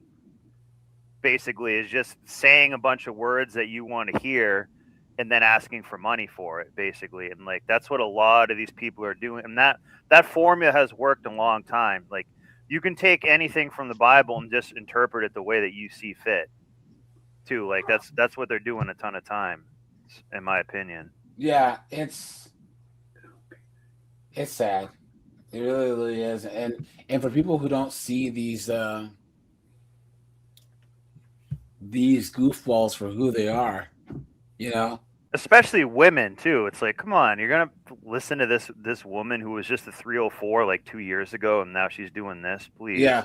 Yep. Who learned from some African friggin' witch doctor? Seriously? Come on. So we want to tell people about that. And where can people find you if they want to hear more from you? Yes, it's Look at this. If you follow Catherine Crick, you will go to hell. Look at this. Jesus, January 7th of 2016, the day I was baptized in the Holy Spirit, and 2 months after I first encountered the power of God. Look at her face. She looks like Can she even act normal? Yeah. Hopped up on it. She's got to have a butterfly 9 tattoo. months She really has. later, I went to this conference, this prophetic conference, where there was going to be a different prophet. Yeah, she said, hallelujah. Oh! Ministering at this conference. And I was amazed at the way that the power of God was moving at this conference. And I was very convicted. This is a true prophet of God. God is really here. The kingdom of God is really here. And then this prophet prophesied to me that I was called to be an apostle. Funny how that works, right? He told me that I was special. It is amazing that people actually follow Catherine Crick. AJ, in order to be initiated, she had to take his seed, basically, to be anointed. Yeah, he had to take that anointing oil, basically, to give it to her. Yeah. She just posted on her Facebook page. It's just weird when you see it. And it just really speaks about how far gone this woman is. This is a woman who, I don't know if you know about her past, but she's someone who wanted to be famous. She wanted to be an actress. She wanted to be famous. She wanted to be told she was pretty, all those different things. Love at first kiss. It can happen. I'm Kat. I'm 24. I'm a virgin, and I plan to stay a virgin till marriage. She's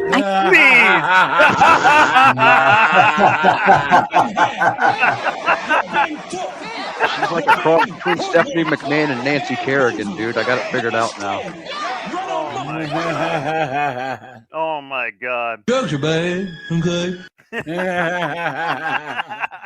Came here to find love. I came here to see what happens. She just is.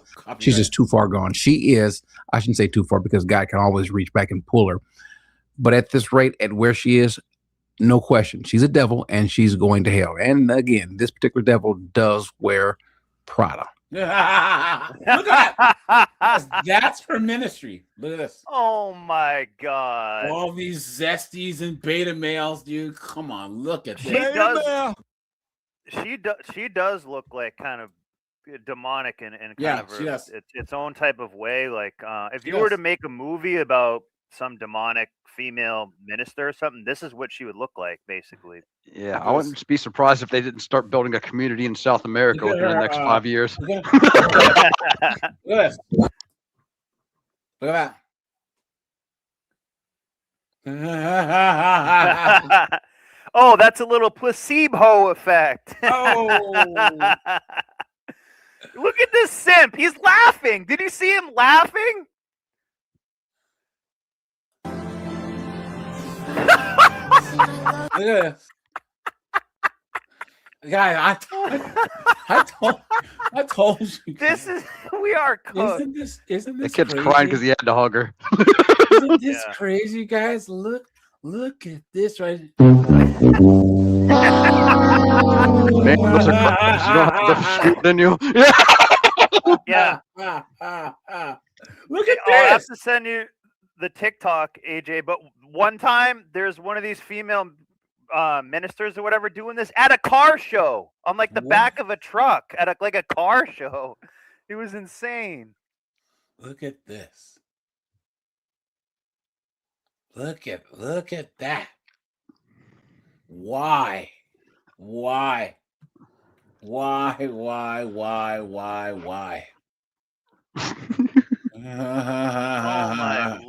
my God. Look at that. She's probably putting a demon in them. Yeah. It's temporarily making them feel okay, but then like Look at, guys, she's so performative. Look at this. Yeah. Look at that. So you know what would be interesting? Follow up on one of these people that said like, "Oh, they helped me." See how they are a year later. Yeah. After the placebo For effect Jesus wears and his off. revival like never before. It's important for us to be aware that the devil is attacking the Holy Spirit. Yes, you are. This chick's a demon. She's a demon. This is one of the worst people I've seen. Yeah. Maybe there's some. Yeah. Every single Marte, I think, was going after her once in her comments, and she blocked him. Oh wow! I Looks think like we were talking the other day, and Marte called this chick out by name specifically. And I said, let's go to TikTok, right? Looks like she was trying to sell her book at Barnes and Unknoble. Barnes and Noble. Oh.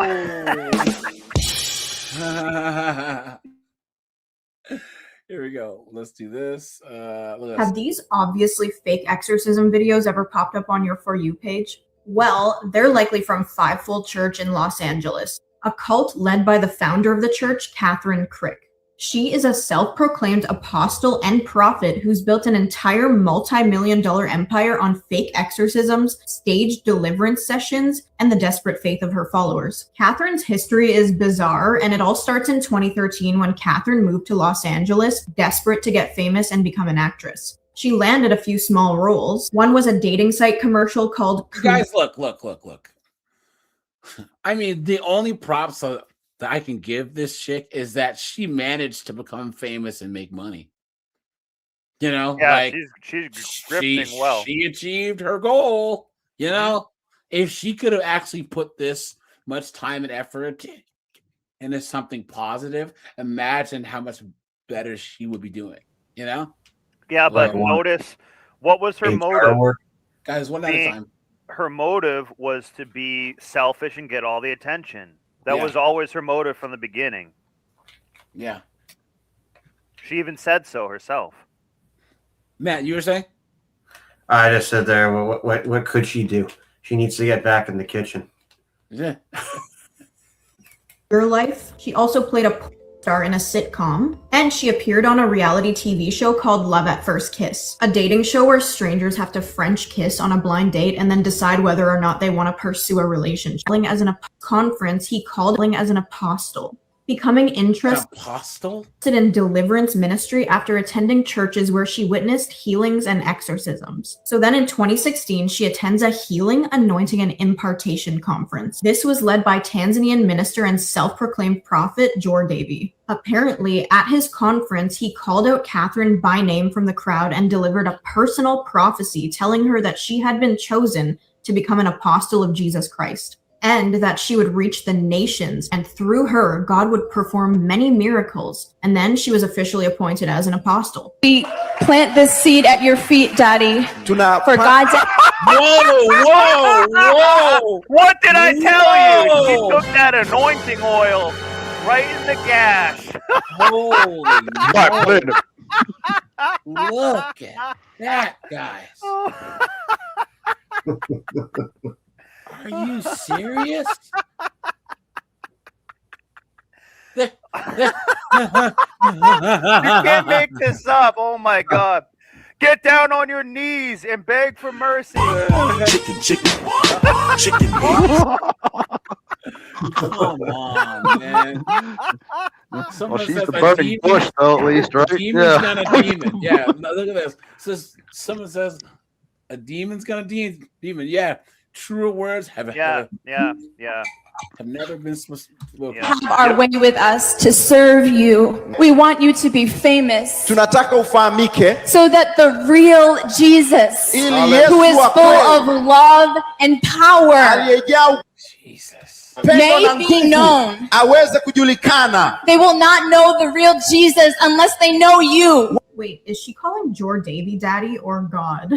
Catherine then began her ministry by starting a church, preying on vulnerable ministry, guys. and ignorant people, where her followers call her mommy or mama, and they worship her as if she's literally Jesus Christ. I'm sure you've seen videos circulating of them bowing, crying, or convulsing. Guys, back to the topic here. Do you guys think that her ministry is producing productive, competitive men that are going to be interested in improving society? No. Of course not. Hell no. You know what I'm saying? It's not happening, guys.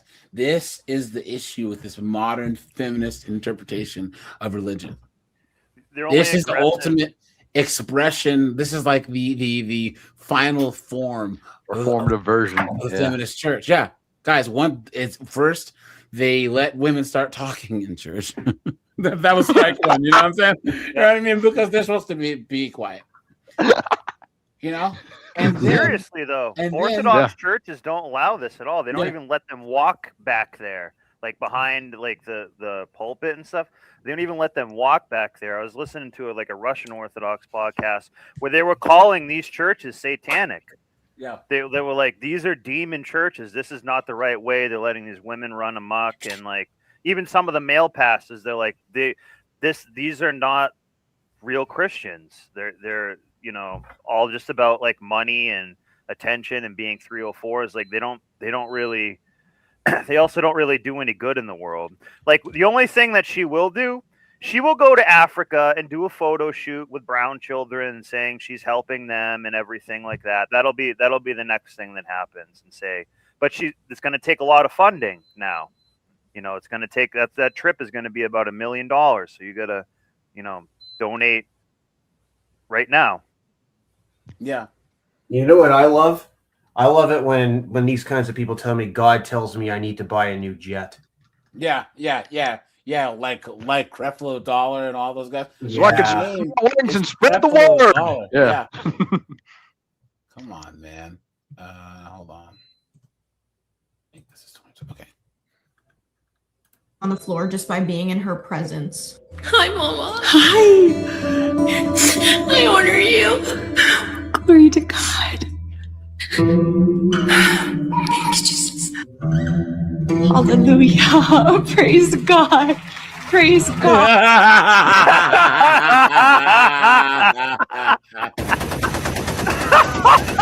Dude, this is one of the best things I've ever seen. This is insane right here. So they might. So also too, what might happen is, guys, they may get paid like a day rate to act like this too. There could be something like that going on because that's clearly like acting. Well, if there was paid protesters at these guys, exactly. Someone has a loud beeping noise. If you can mute it, I don't know who it is, but yeah. They get paid $200 a day, and that's what they did here. Yeah. I'm saying I would not be surprised about that at all whatsoever, and they just just paying cash or something, so there's less of a paper trail. But that is probably what's happening here, because this is clearly nonsense, and it's probably going to be. You notice it's almost like overacting too. But it's just crazy. It's just the nuts. It's for the gram. You know what I'm saying? Yeah. So they have to overact. It's all pre-orchestrated. Yeah. They have to. And guys, he had a seize pour. They're actually bringing in people that are actual believers. If you reach this many people, you are gonna come to some people who are gonna come that actually seek out this and believe it. And that's the sad part. Well, they want the community for it. And they're going to say like, well, I've already kind of been saved and stuff. So she could just say like, well, there's really nothing to exercise out of you. She could just say something like that. But like, once you get a few people, more will follow, particularly women. And we know women are basically sheep anyways. So it's pretty easy to propagandize them and then have them as a repeater to try to bring you into this too. Like this is insane. This is like an inversion of what it should be. Yeah. It's nuts. She does seem like a devil, like wearing red. Like think about it, like at night. Not evil, but what was the book called? Like think of that. It just sounds like hellish and fiery and brimstone and stuff like that. It's pretty crazy. Yeah. When you're looking at those clips, it's not men flopping around like a fish out of water on the ground either. It's 90% of those were women. Yeah. You know what I'm saying? Yeah. Women and low IQ individuals, I bet, are the majority of her flock. If you want to even call them that. It's not really a church, so I shouldn't be using that term. This lady and her church are about to be nasty. Oh, sorry, guys. When this B-dub is right, that's how insane things are. This B-dub's going to be like 100% right about what she's saying. Yeah. And we don't listen to her for anything else. Guys.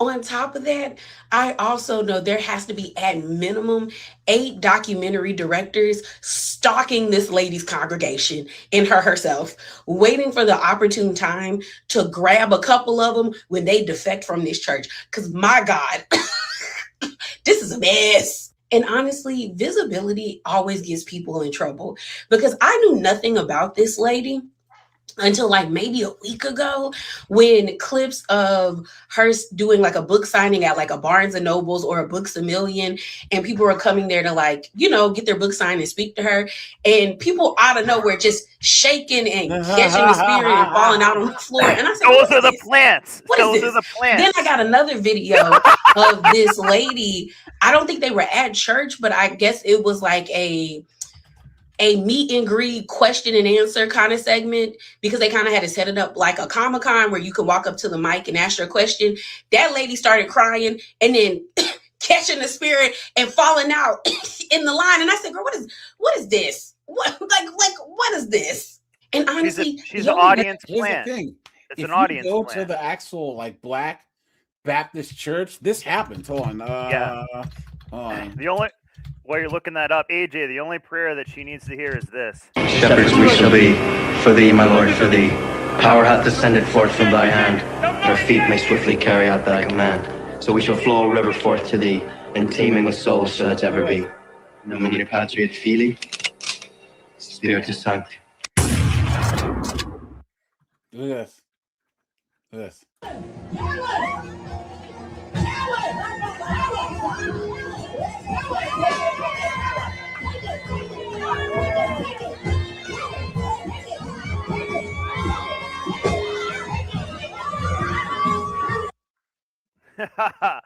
Oh my God.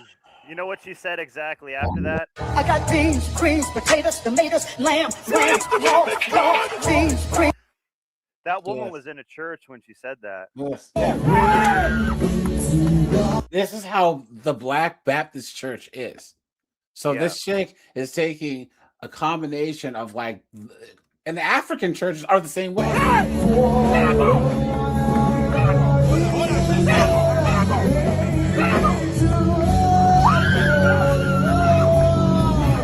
Good God, we're cooked. We're so cooked. We're so cooked. We are so, guys. There was a girl that I used to date, and then she's like, "Come with me to church." I'm like, "All right, I'll go." And this was her, and this was the type of church she went to, and I was like, "What is going on here?" And she's like, "What did you think?" I'm like, "Yeah, I don't think I can talk to you anymore." You know, AJ.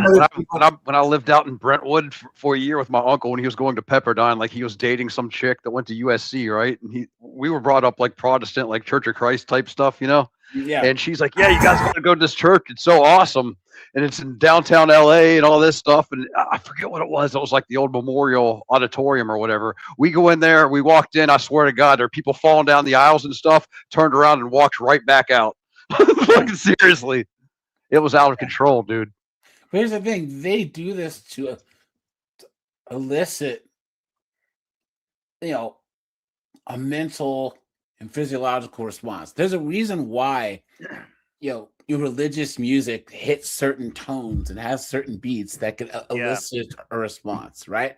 The Baptist church, they just upped it to 1,000. You know what I'm saying? Like when you get it, and plus, guys, human beings. Okay, there's some artists have a certain word for it. There is an actual word for when he has ever been, I don't know, like at a concert or at a football game, and like the crowd reaches that fever pitch. You know what I'm saying, guys? Human beings, we interact with each other on ways that aren't just like, you know what I mean, like frequency or something. Yeah. Well, in the same way that if one cow in the herd or like a water buffalo gets scared, all of a sudden all the water buffalo are like, no way, they all run. But it takes us more stimuli, right? That's why you see there's riots at concerts or whatever, So well, there's one other thing where it's like this is exactly kind of the same thing, which has probably happened to them. Like, you ever heard there's like a study where they're gonna like give people there's like 6 people in a room and they give a candy to 5 people, like, "Oh, this tastes good, and you give it to the last person, like, "This tastes like garbage," but they tell you it tastes good because everyone else did. You know what I mean? Like, that is I forget what that study is called, but I think that's what's occurring here too. What I mean is, if enough people in an area get angry, right? Let's just say they're frustrated. Let's just say you have like 60 people and 50 of them are like angry about something. The other 10 are going to feel the anxiety and anger and eventually end up in that state. Yeah. It's just how we are. You know what I'm saying? Like, it's a combination of like hormones, behavior, sensing people. You ever sit next to a person and then, okay, my sister, she's one of those off-putting people that I've ever met. Like, she's always on edge. She's always like, like, you can't get comfortable around her because her body language and everything is just so off-putting. She's very. You ever meet a person where you're just like, "Oh, what is your problem?" Or that one chick that has like resting B face hardcore and just makes you uncomfortable.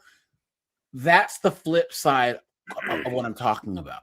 We interact on these subconscious ways, and these churches have basically made, like, they've taken that and honed it to where people go to these churches and they actually feel this stuff. Yeah. Right. Well, it's Yeah, nature versus nurture, and that environment, like multiplied, does have like kind of that effect. But it only has an effect if you're a sheep. No. It's just how look. If you were to go to these churches and did you ever listen to gospel music, Snowboard? Yeah, I have. Yeah. But think about how it makes you feel, right? Even though you don't believe it, but like if you hear really good gospel music, or like the whole Gregorian, what's it called? Choir music. It's somehow in our DNA to have like a certain effect. But it plays on the certain ways that our brain reacts to stimulus. But the language, the music, the sermons, all of that is made to elicit a response. And then you actually add in the believing part. It's actually genius how they make it work. Yeah. But what I'm saying is that this chick is taking that everything that like the Black Baptist Church and stuff, she's doing the same thing. Have you seen this guy? Because it sells. Watch. You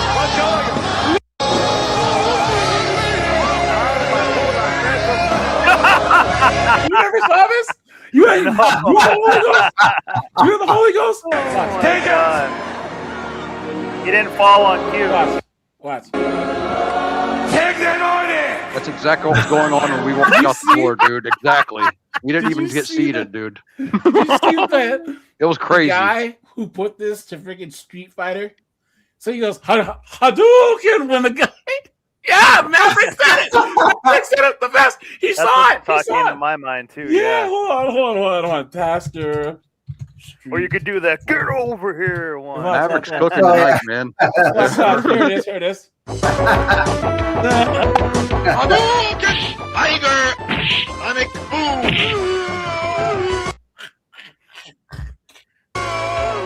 Round one. Fight! Sonic boom! Round one. Fight!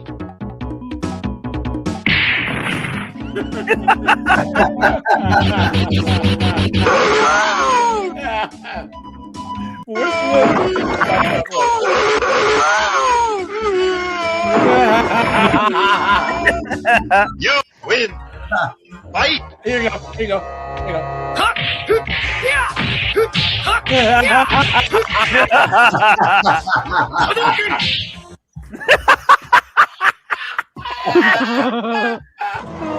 my God. Guys, can I please say, all of you guys who are my subscribers, who are true believers, who don't believe, we are not insulting you at all. I know that I shouldn't have to say this because you guys are intelligent enough to know. But guys, there's one thing that all of us can come together of all different backgrounds and beliefs and say that this is bullshit, right? Yeah. This is BS. This is crap. This is moronic. This is stupid. This is dumb. Like I said, I would never say that someone like Maverick or well, right? That are believers. Hey, fine. But we can make fun of these people. I mean, let's be honest.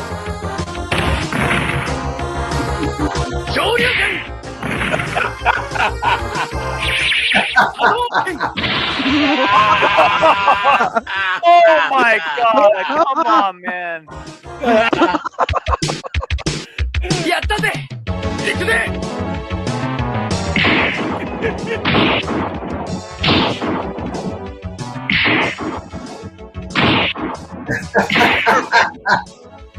You win. Guys, come on, right? What a joke. India. There's another one? Oh my God. He's got Dawson because it's in Just remember, AJ, you know what? After watching all of this, I remember something that Jordan Peterson said one day on one of his YouTube lectures, that 25% of the American population have an IQ of 88 or less. And it always comes back to that when I'm looking at this. Yeah, I believe it. I do. I honestly think. Yeah. Yep, blame it on the Tylenol. Yeah. I think that there's just areas, in the inner city and in rural areas, or even parts of the suburbs now, where people just don't have to think. Right? They're drones. Their parents are just dumb. They don't teach their kids anything. They're slightly malnourished too. They're not eating, like, just dumb. One of the big things they say is, like, if you don't get enough iodine, especially when you're like a kid and teenager, it kind of makes your IQ go down, makes you start like slightly being retarded. And like, look at all of our salt. What do? They take the iodine out of the salt. No, I'm serious. Yeah. Yeah. Well, the only way to get iodine in your system is through artificial supplementation. That you can't absorb it in your body through the salt. It just can't be done. It needs to be done through the soil that the plants are growing in. Yeah, that's what I'm saying. But like, en masse, a lot of people are malnourished, which doesn't particularly, like, they're well fed, that's for sure. But I'm saying, like, they're not malnourished. Yeah, I know. Nourished, and that kind of probably contributes to that IQ thing, because they're not like growing their brain the right way. It's just all Tylenol up in there from mama. Yeah. And it doesn't help that these chicks, they're vaping and smoking. Yeah, exactly. Smoking weed, taking all these SSRIs and all this other stuff. Guys, I'm telling you, we're gonna have 2 generations of just tards running around, dude. Straight up tards. Yeah, you know what I mean? It's sad because, guys, we don't really know. Like, all right, did you guys see that there's this BS where they're like, medicine discriminated against women because it didn't test stuff on women. It was only testing stuff on men. Guys, do you guys know why they only would test like pharmaceuticals and stuff on men? So it doesn't pass it on to a possible baby. Yes, because they didn't want to test experimental drugs on women who were child-rearing age, because they didn't know if it'll have long-lasting effects and how it will affect the child. So women were actually privileged enough to not be experimented on medically, and they think that that's oppression. Get the fuck out. You've been had. You've been took. You've been hoodwinked, bamboozled, led astray, run amok. Guys, do you guys know how many working class or poor white dudes and then black men were to tell, hey, you want to make a couple extra bucks? Yeah. Here, just take this, or we'll inject you with this and come back in like 3 weeks. Next thing you know, population too. And a lot of those tests were quote voluntary for guys in the military that really didn't think they had an option to say no or not too. They tested a lot on military guys. Yep. Yeah. Hashtag MK Ultra, baby. Yeah, that's true. Seriously, guys, though. Here's the thing: with so much money at stake, why wouldn't they do these things? There's a saying called que bono, who benefits. And guys, in any situation, ask yourself who benefits, and you can pretty much track it down. The amount of money that these corporations, these pharmaceuticals, and these governments make, it's just great. Like, the money that passes between,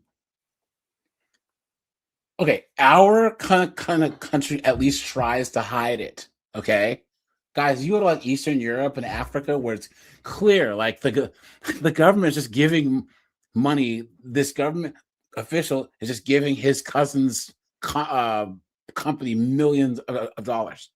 They take all this aid from like Europe and America and just, I write this to my cousin Mambutu, and they just do it.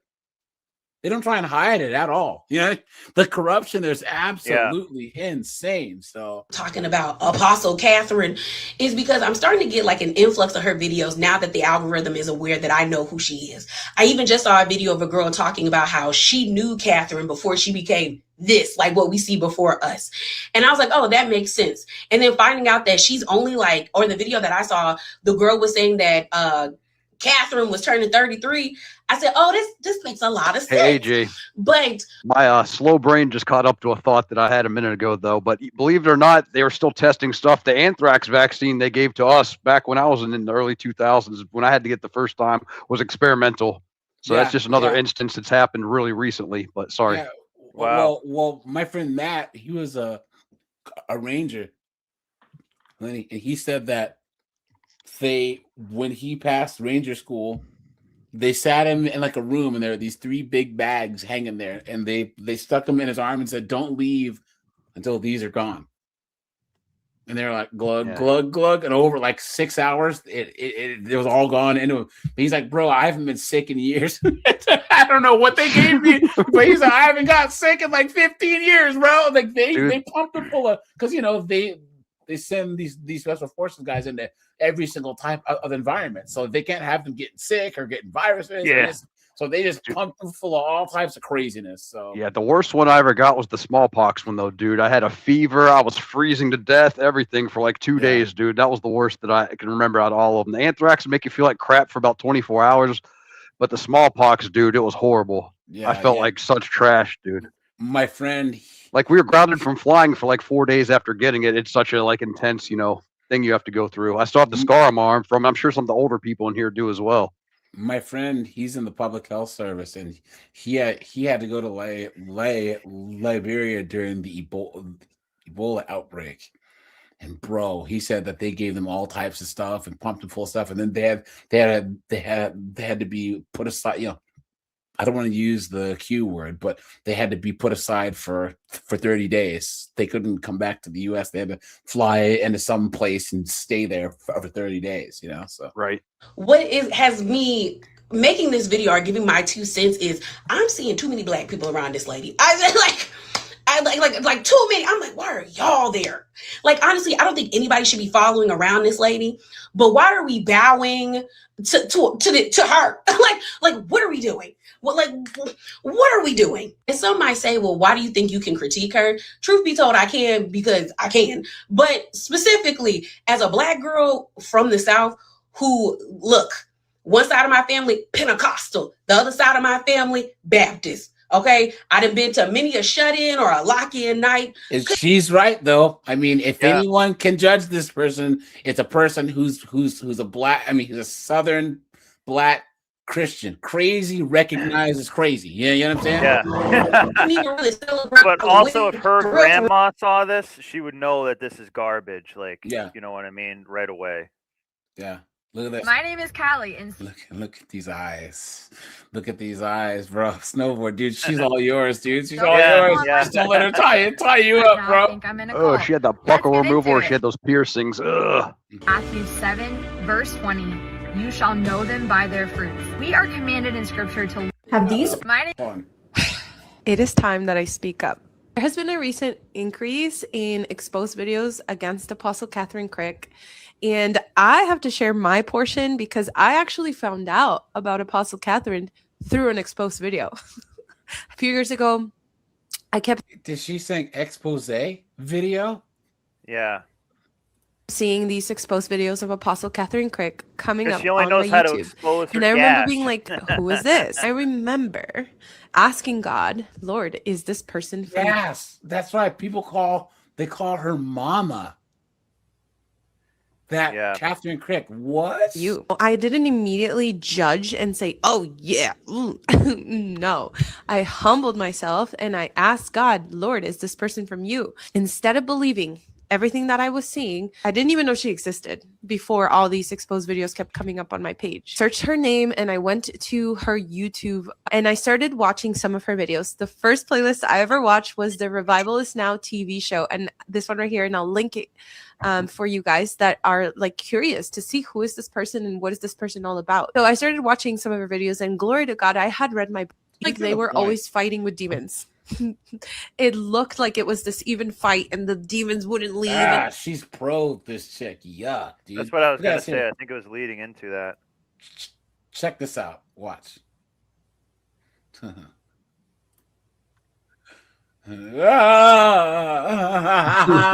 for the jump scare, guys. Wow. Look at that. Oh my God. Oh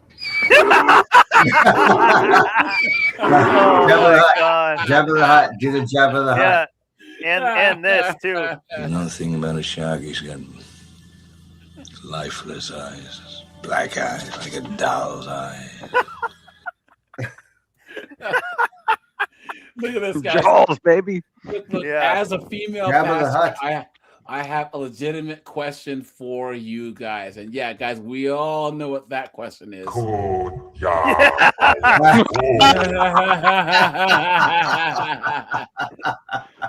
Jedi's are at it again. Yeah. All right, I had another comment today, and it was really funny, so I'm going to share it with you guys. Here's what I want to know. As a female pastor, I've been doing a ton of videos in light of what the SBC is doing, where they're banning women from the office and the function of being a pastor, which is a pretty broad net.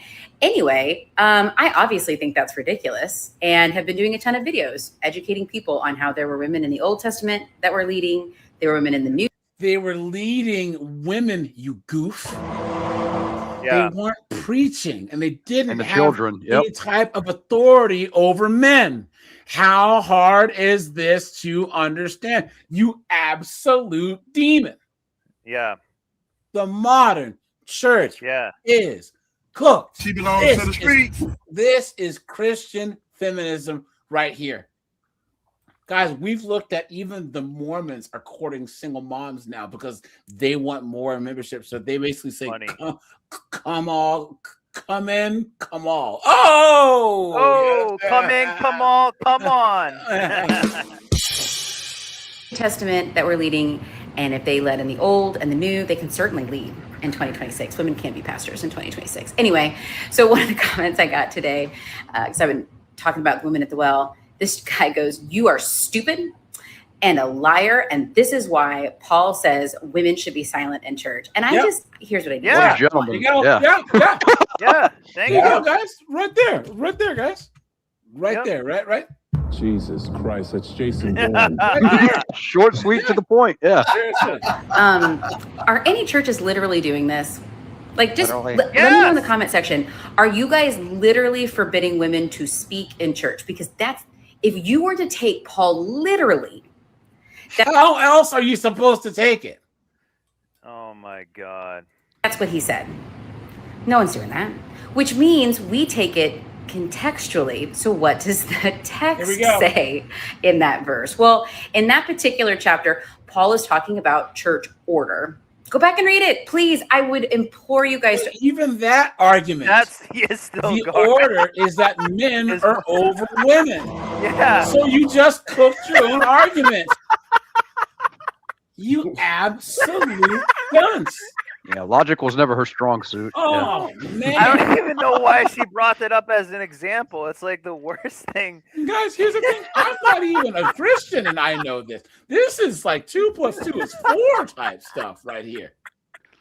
You better have having a gerbil talk to you. Yeah. Open up your Bibles and actually study this and stop allowing your biases and your traditions to determine what you think about this.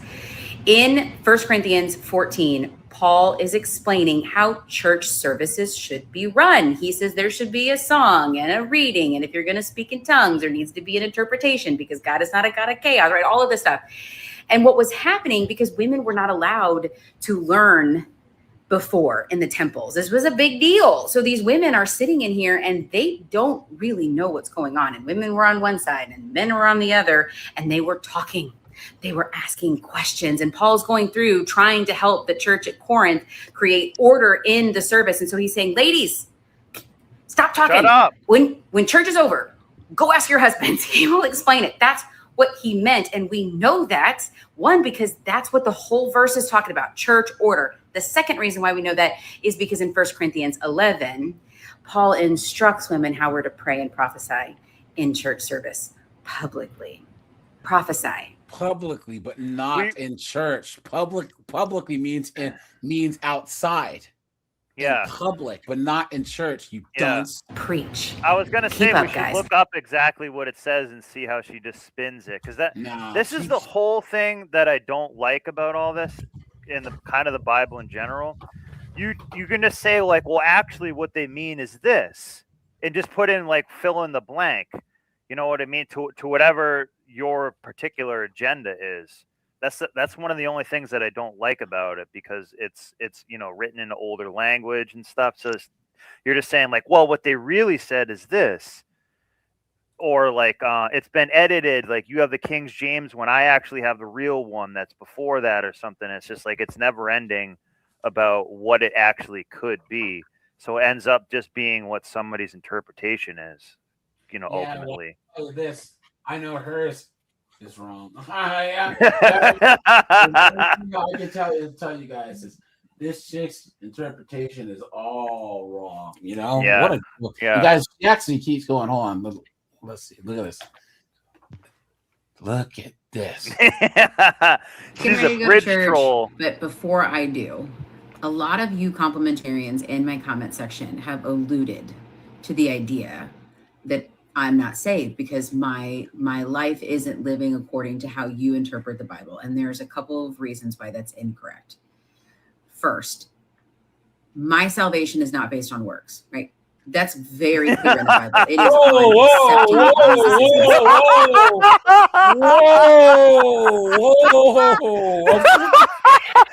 is so nothing means anything then. Well.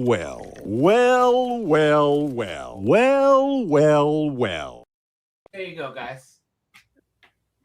Oh my God! This person says that we're beyond that. We're saved by grace, but guys, that grace is what gives you time to actually start living a better life and stop sinning and actually doing the works to show what your faith is. You know what I'm saying? So you don't have to do anything. Yeah. You can just be an absolute dumbass like Savior. This. His death and resurrection, his blood is enough to redeem me, period. It's not based on anything that I do. Otherwise, I would get to boast about it, right? And so the idea that my works, if they don't line up with what you think the Bible says, that my works are somehow going to... This is why women shouldn't teach anything, guys. Yep. No order, no structure, no consequences, no nothing. How false teaching happens? How false teaching happens? You're looking at it, guys. Yep. Terrorists win. You're looking at it. What a joke. She had another video that I saved. Who you saying? Every interpretation just also will serve them. You know what I mean? It goes in their favor to make things easier. So she's saying like, oh, my deeds don't matter. So it's essentially she's saying, oh, I can just be a 304 and do like whatever I want. And it's all forgiven and doesn't matter. Like, so whatever the interpretation is always goes to serve the person who's interpreting it. Every time. She's even showing cleavage right there. Like, what the actual hell, dude? Seriously? Yeah. Like, that is ridiculous. 3 reasons why I am going to continue talking about how women should absolutely be allowed in pastoral roles, that the complementarian viewpoint that because of our gender, we're excluded from certain church offices is not a good reading of the scriptures. And I'm going to continue making these videos for 3 reasons. Reason number 1, bad theology is bad theology. And yeah. You are bad theology. We as Christians should call it out. We should be like the Marines. We should be constantly testing the scriptures to determine what they're saying. That is important for all Christians to do. And when we see bad theology, we should point it out. Reason number 2, I don't know the exact number, but I feel like women make up about half of the church. So this is an important topic for a lot of people within the church. And reason number 3, and this is not hyperbole, here we go. There is a pastor. His name is Doug Wilson. Go look him up. NPR just did an article on him, which is terrifying. Of course, NPR. He feels that women should not be allowed to vote. Let that sink in a little bit. No voting. Women should not be allowed to vote in 2026. There is a pastor with a network of churches that is preaching that because it's almost as though City boy.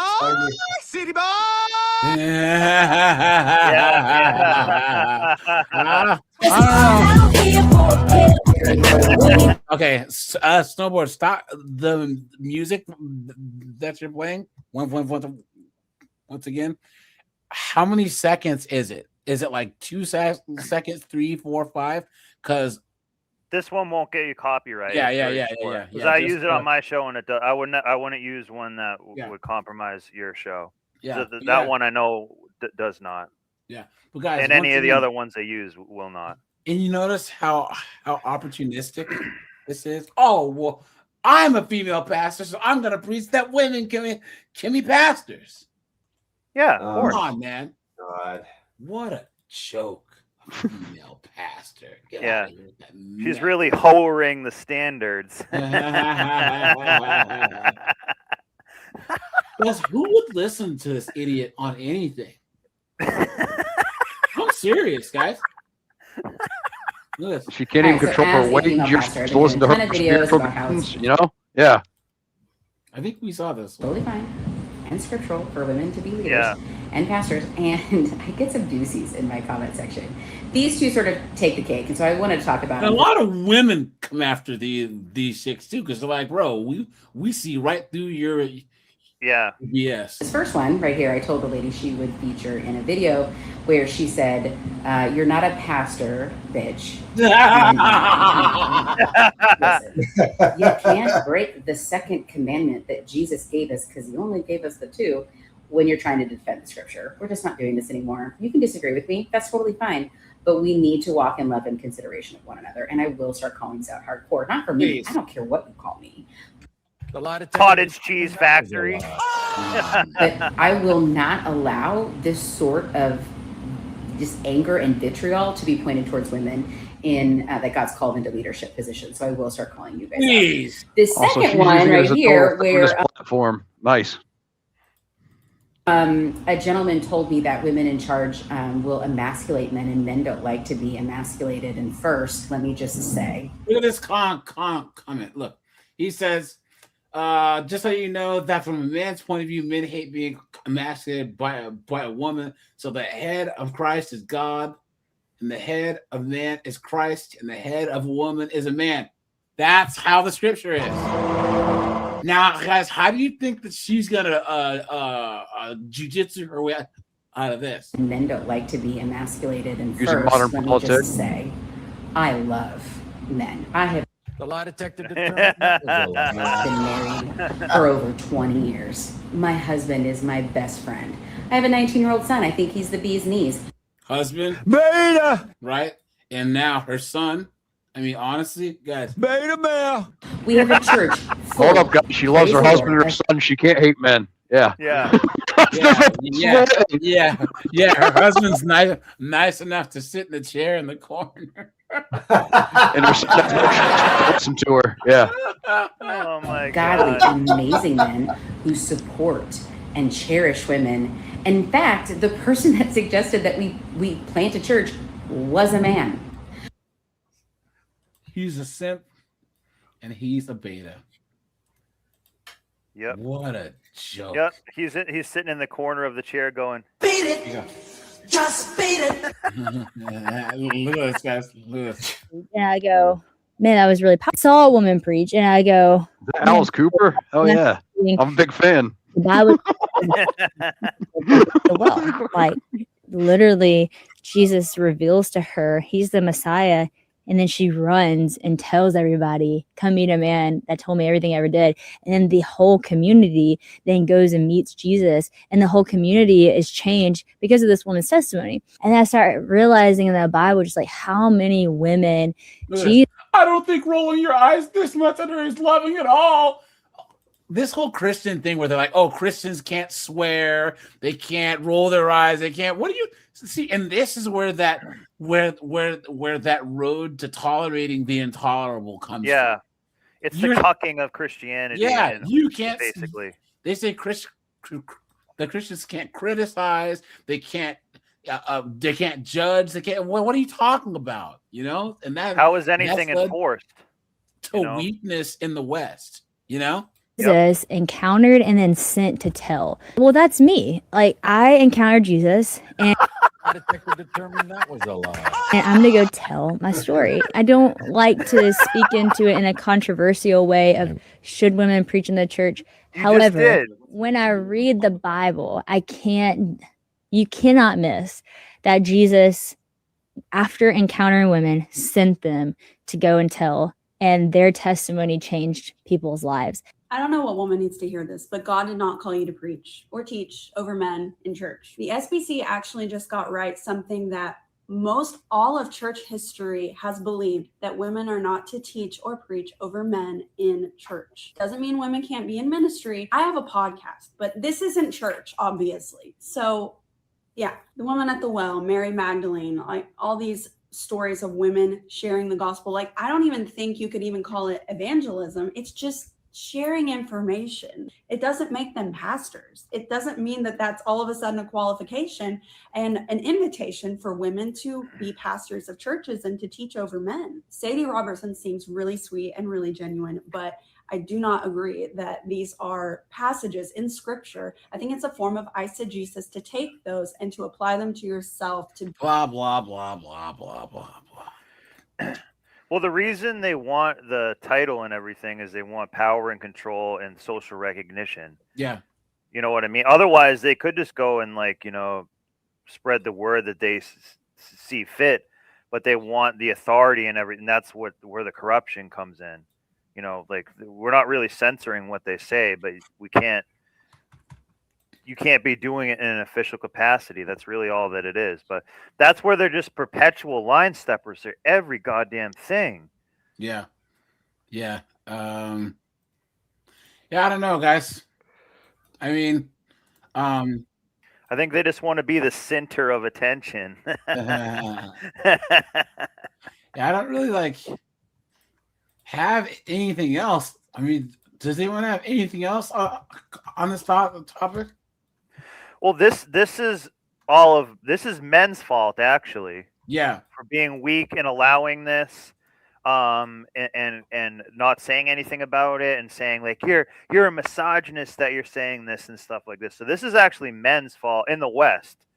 Other countries like Russia, Greece, and all that, they call this like a abomination. They don't allow this.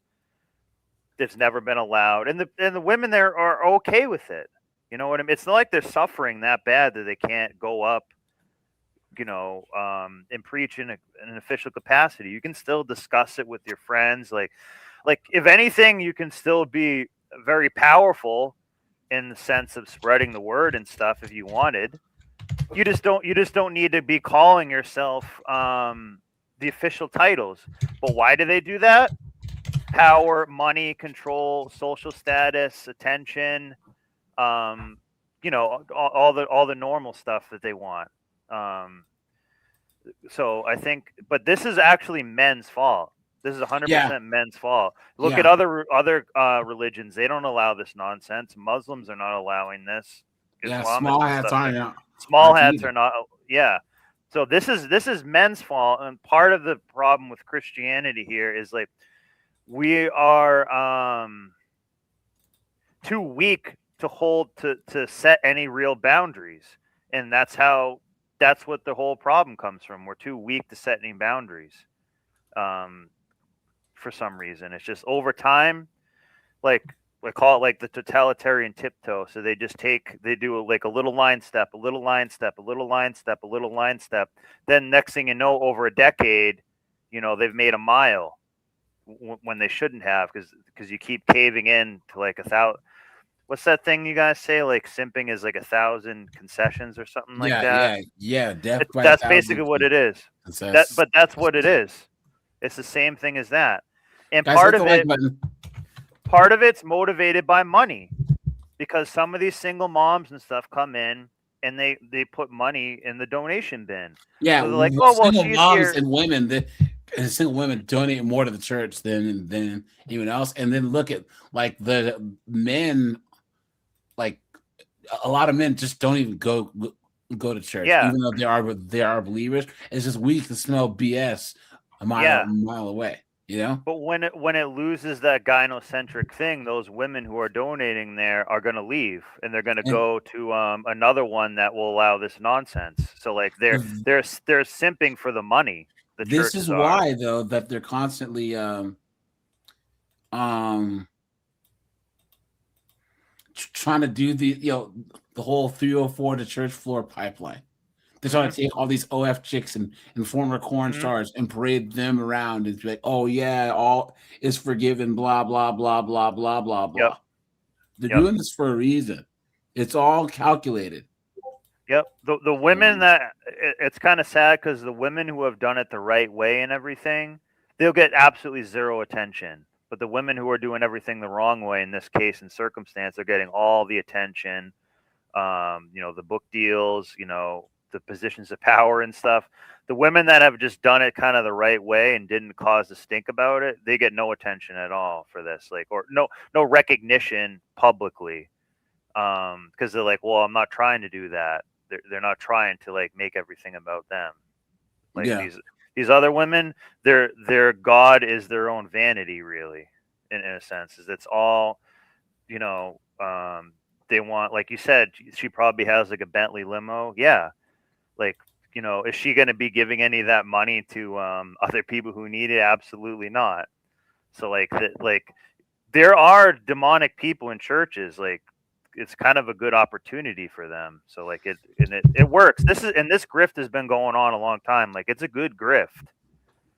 It works, and it's clearly working for them. And I think we're only going to see that get worse here because we're just allowing it a little bit. I don't think so, because Gen Z men are becoming more conservative, and they're more religious, but they're kind of calling out the BS more. You know what I'm saying? Or at least the conservative ones, the wokey wokes and the nugs, no, but the actual Gen Z dudes that are out here that are, the whole Nick Shirleys of the world. You know what I'm saying? These young conservative dudes, they're not falling for this BS. And the church is going to have to actually learn to adapt, because you could only have single moms and zesty dudes for so long before all the straight, productive men start getting old, and then you need men in the church. So anyways, yeah, guys, here, we'll watch this. And then, did you guys see the video of the B-dub who gets pulled over by the cops and then calls her white liberal Becky activists to come and try and stop the police from rescue? Yeah. Look at that. But guys, here, check this out first. Hold on, where are we? Where are we? And guys, hit the like button, guys. Thanks for being here. That's the sound of the police. Here we go. So this guy, he's running. He makes a shocking move they never saw coming. On a motorcycle, and then he ends up stealing the cop car.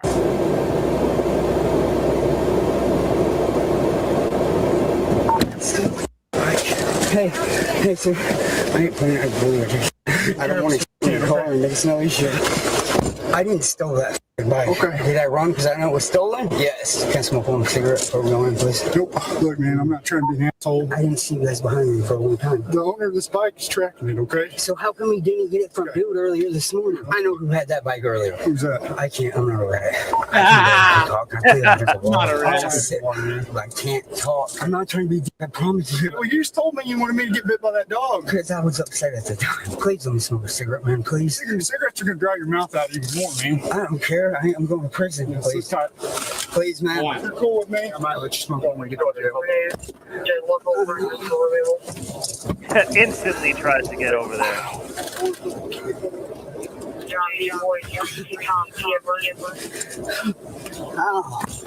How did that cop not notice this?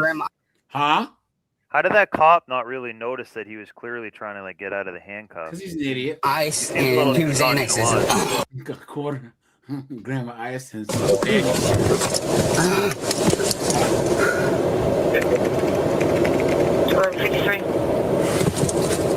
does he get out of his car? That's what I don't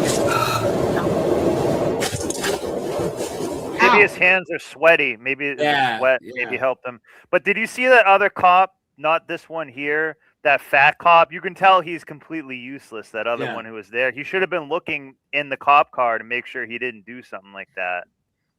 But how did he must be high on something? He's yanked his hand and popped his thumb or something. But I think his hands are. I think he's sweaty though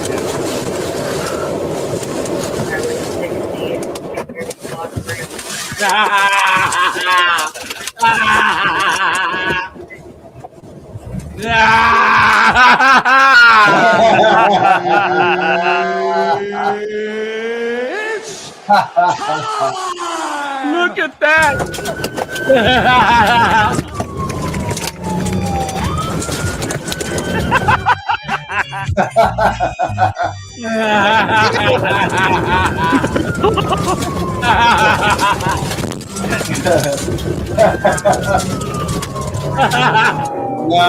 Jukebox are at it again. Look at that. He's just driving through all the fields and.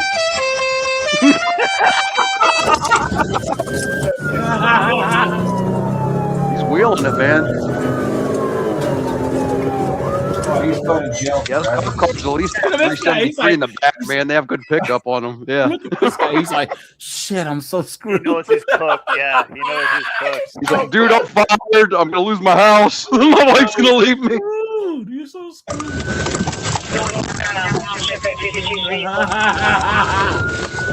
Guarantee he broke policy putting him in the front seat. Guys, Midwest safety. Guys, That's go awesome. and drop a like on this video, dude. They drop gold on the daily, dude. Seriously, that's one of my favorite websites out there. Let's go, man. Cocaine's a hell of a drug. Oh, that happened, Lee. That happened, man. I'm screwed. And there's never any commentary. It's just the straight up clean video. It's the greatest channel. Yeah. Oh, man. Okay, listen to me. I stole a cop car and I'm driving. You gotta meet me somewhere, baby, so I don't get caught. Where are you meeting me?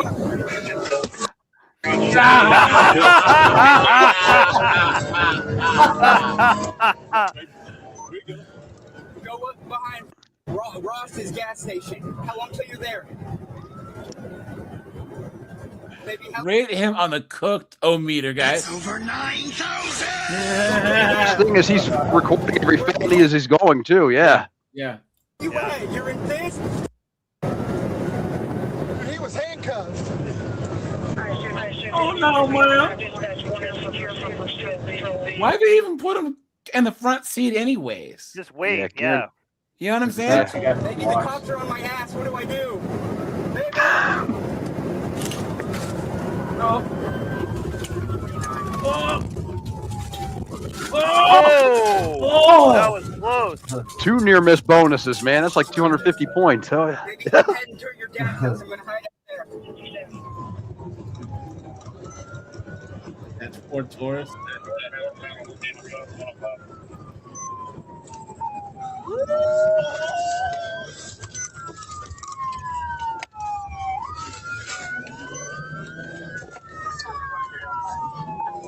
Dude, he's on. How did that happen? Yeah, Because I bet there's you a are service dumbass. rifle Yeah, and everything in there. Shotgun and stuff, happened. you know? I know how it happened. Cocaine's a hell of a drug.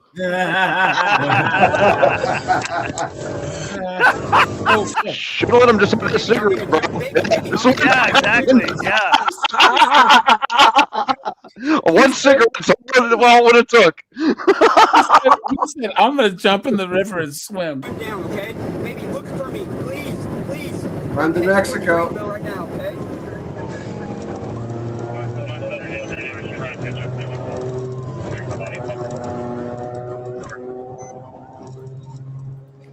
I hate people who don't get out of the way of emergency vehicles. Just get out of the way.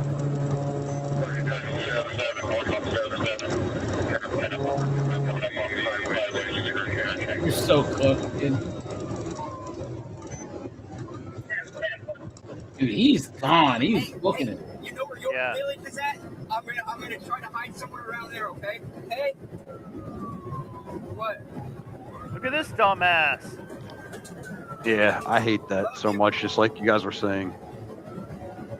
Dude, he's more level-headed than I would be, making all these calls and everything, man, planning it as he goes. He's a quick thinker. I guess he's been doing dumb shit his whole life. Slip the cuffs.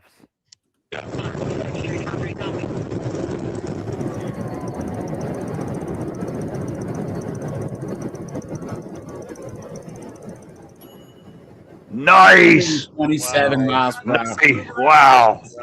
I saw him when we went to press his bag, put the bag over.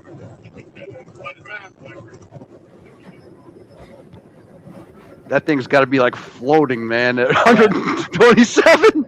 Yeah. Yeah, I used to install radio equipment in these particular types of cars, and the traction systems and the interior electrical systems and everything, and the sensors and stuff. They're all heightened, and they're all in vehicles that are not generally sold to the normal public. So these particular cars are designed to maneuver and take a beating, and they're just massively configured in certain ways. Interceptor package or whatever they used to call it. Yeah. But the issue is the aero, though, because when you're doing like 120, 130, 30, the car like literally starts to lift off the ground. Corvettes built for it. These kind of cars aren't. Yeah, are not. Yeah, so when you get like a $130, $140, that's what, there's a guy. I don't know if you guys watch him, but he drives cars around the Nürburgring. So like his subscribers bring him their cars. He drives like Lambos and guys. This one guy had a friggin' what was it? It was like some coupe with a big ass V8 in it. My point is, he had this one car and it was like 1,000 horsepower. I don't know what it was, but he said that the problem was that you hit like 140 and the car lifts and then the front wheels are like basically barely on the ground. That's why you see these race cars have the big splitters on the front and the spoilers and stuff. So the faster the downforce plants the car, and this big whatever Explorer doesn't have anything to keep on the ground.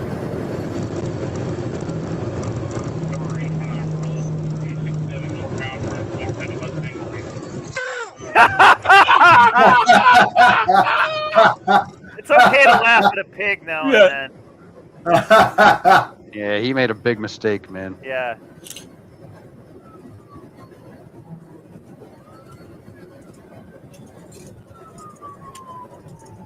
Oh, I would laugh if they spiked the nice. wrong one. He's cooked. You got the left ones, yeah. Yeah, he's cooked.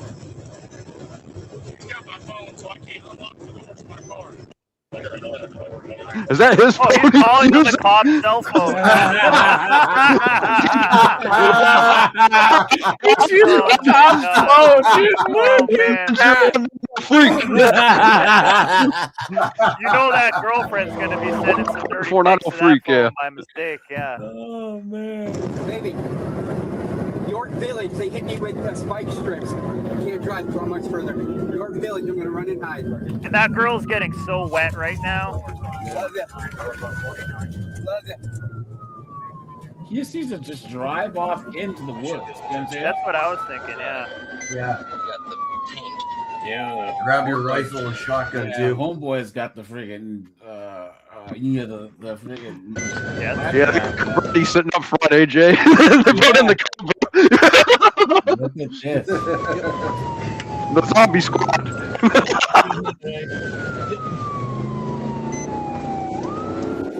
A Night Rider. Yeah.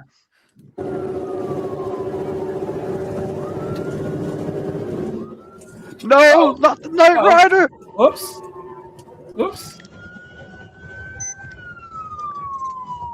You know what? That cop car might have run flats on it. He might not be affected that bad. Probably does. Trackers in the vehicle. This guy's his butt cheeks are all clenched. He knows he's cooked, dude. He probably has the bubble guts. He knows, dude. Chief is gonna chew his ass out when they get back to the.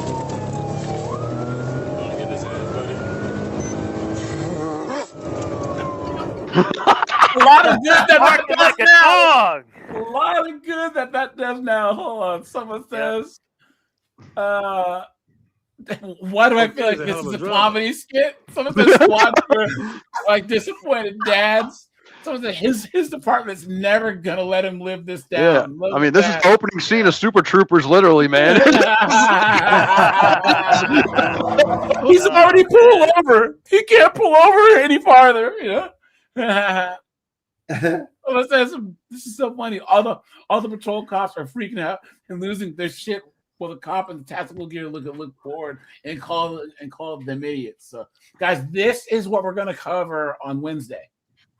This chick that killed the woman who had just got married. She's a drunken, dunderheaded demon, dude. It's horrible. So, and they even have the records of her phone calls from the jail and how she's talking mess and like, I'm not gonna go to jail. Ha.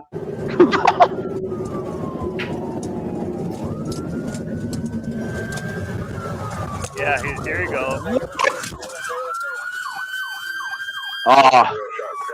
He's cooked. He's cooked. Should have done that sooner. I have a dog. This guy's like, I better catch him. Look at how This guy doesn't give unbothered a these shit, guys yeah. are. Look at. He bailed on foot. None of his fears.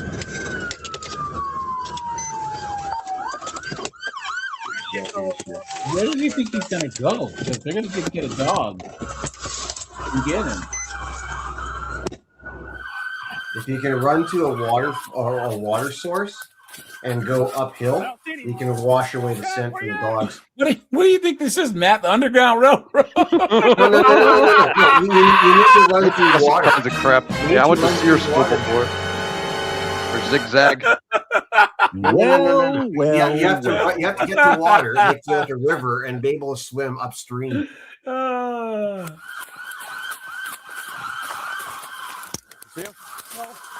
Scott, where you at?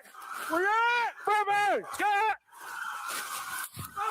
Stay advised, these subject has fled in the S curve on 49. Scotty, where you at? Scotty, where you at? Anybody see him here? Come on, Bobby. Is Bobby running here too? Scotty! Got in, Bobby. Scotty! How far did he get? Oh, here you go. Somebody yelling. Hold on. Bobby! They're lucky he didn't take a gun. Look at this. Yeah. You have the rifle, and the shotgun still secured in the vehicle. Yep. Yeah. This could have been really bad. You know what I'm saying? Yeah, they should have been checking that when they first bailed. Their adrenaline was going. They didn't think. Yeah. He might have looked in there though. It might be in the front locked in. He could have seen it. Who knows? But yeah. I think he just was trying to save time and just purely run. Yeah. You better be checked. Look at this guy, dude. He must be like a higher up than they are. Yeah, 'cause he yeah. seems like he was like, prior how do these military, I idiots let bet. this happen? Yeah. He's the Ice Man, dude. He's Yeah. Look at how unbothered he is. Yeah, he's ready. He is the bloodhound. I know that look. Scotty! Was that somebody yelling? Hold on for a minute. Come on, Scotty. Answer, baby. Answer, Scotty. I hear him back there. He's way back here. Why did he stop running? Just run. Yeah. Is this that dumbass who got him caught? Yeah. Who let him go? Because not all the vehicles have these. That's true. That's good. That's good because we ain't got to kill That his guy's ass. pit. That guy's He's like, well, that's all right. I didn't really feel like. I was gonna say, I think that guy like wanted him killing to have a sons. weapon. You just heard me say that. They scan us.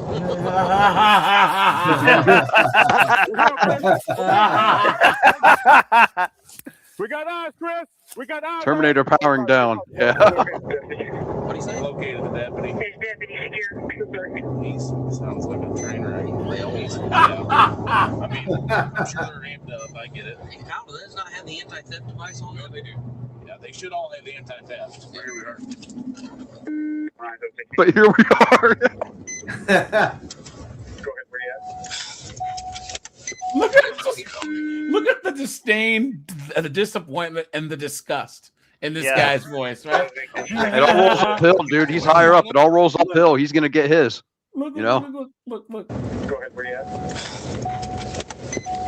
He doesn't get paid enough for this. I know. Yeah, because the other guy, the criminal, could have had a radio with him too. He should have taken a radio if possible. Which way they run? When I got on scene, Kelly was the only one here. You want some spray? I would put some on. There's a Forest Service road down here. Do you want to go down it? Just hop in back, Kyle.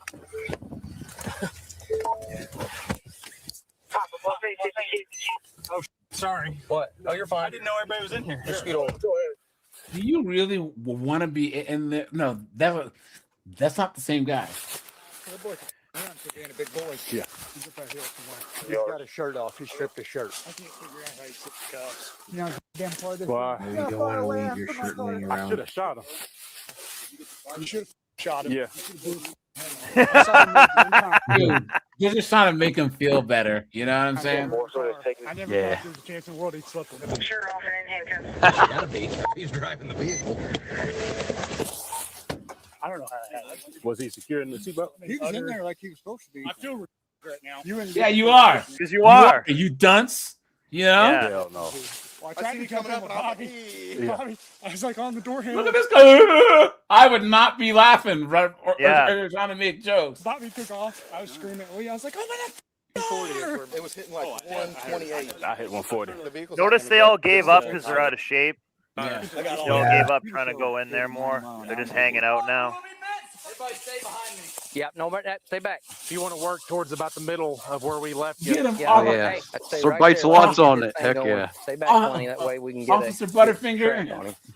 I don't like getting up in that area. Let's stay back. I heard him hiding up in the brush up here. Really? But I didn't want to get in there. Yeah, sure. No, he's not far. That's the freshest track as you can get. He's running. He was still moving. I know. Hang on. Get close, but not. We don't want to get. Yeah, no, you all are good. No, you all are good. I'm just. Hey, Trent, went through here. Okay, you gonna swing around? No. Hey, right here. I always thought that people who could track, that's such a cool skill to have. You know what I'm saying? Where they can just look and see like what's been moved or footprints or what's been through there. They can just look and be like, yeah, guys, we gotta go this way. Dang old. You know what I mean? Show me your hand. Show your hand. Anyone knows how to track also says hard R quite Yeah. frequently. You better not move. You hear me? Do not move. Do not. Kyle, crossfire. I got him. You're gonna put your hands on your back and you're gonna roll over right now. Nice patch of poison ivy too. Let go of the tree. I'm not holding you, man. Hang on. I'm Slow not down. holding on. Calm down. I think he is tangled up in there actually. Poison ivy?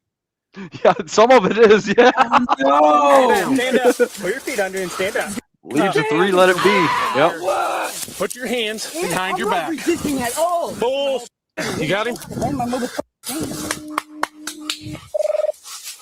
Step out. Go. Super stripper, you are. Thank you for being this. That's your work. Huh? I do pretty. You're gonna do it for a long time, bud. Oh, police car, bud. I can get 6.5 years. How does 20 sound? Since we've already obviously shown what he's like, let's get a cage car to take him. Dude, are my Twinkies doing a problem to you? You got the right to remain silent. I'd suggest you use it. You already said you have too many Twinkies. Good. Go.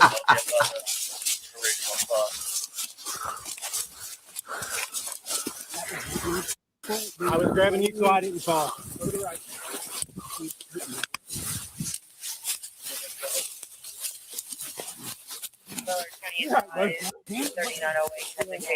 What is my mother? Oh! Make sure you got no blood on it. He's bleeding. Had a couple scratches. Where you're at? Damn, you're coming over. Right, buddy.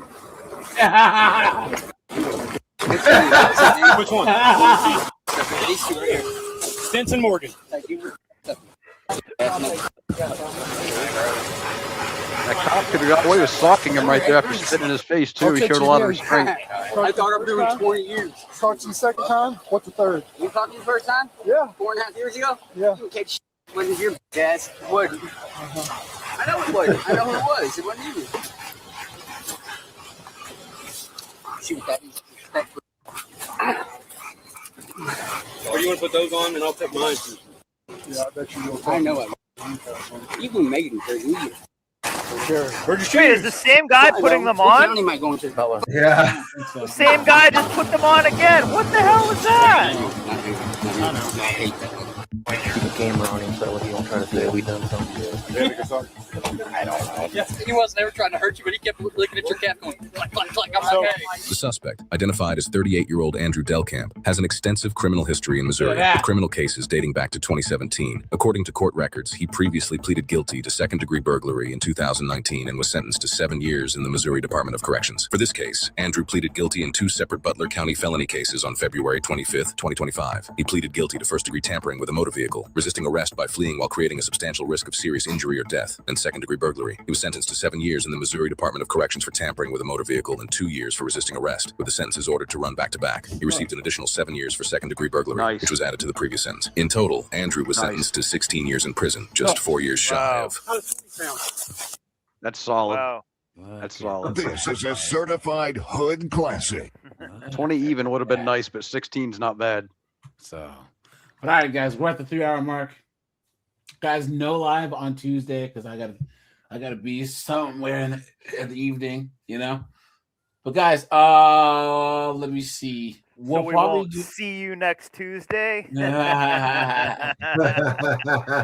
guys, we have to do a thing on the whole Spain thing, because did you guys see that Italy shut down all anything coming from Spain? Like, no, we're not having it. So, dude, Europe is so cooked. Yeah, it's so cooked. Like, it's just hard to put into words. But all right, guys, I'm out of here. Bye, guys. Take it easy. Yeah. Bye.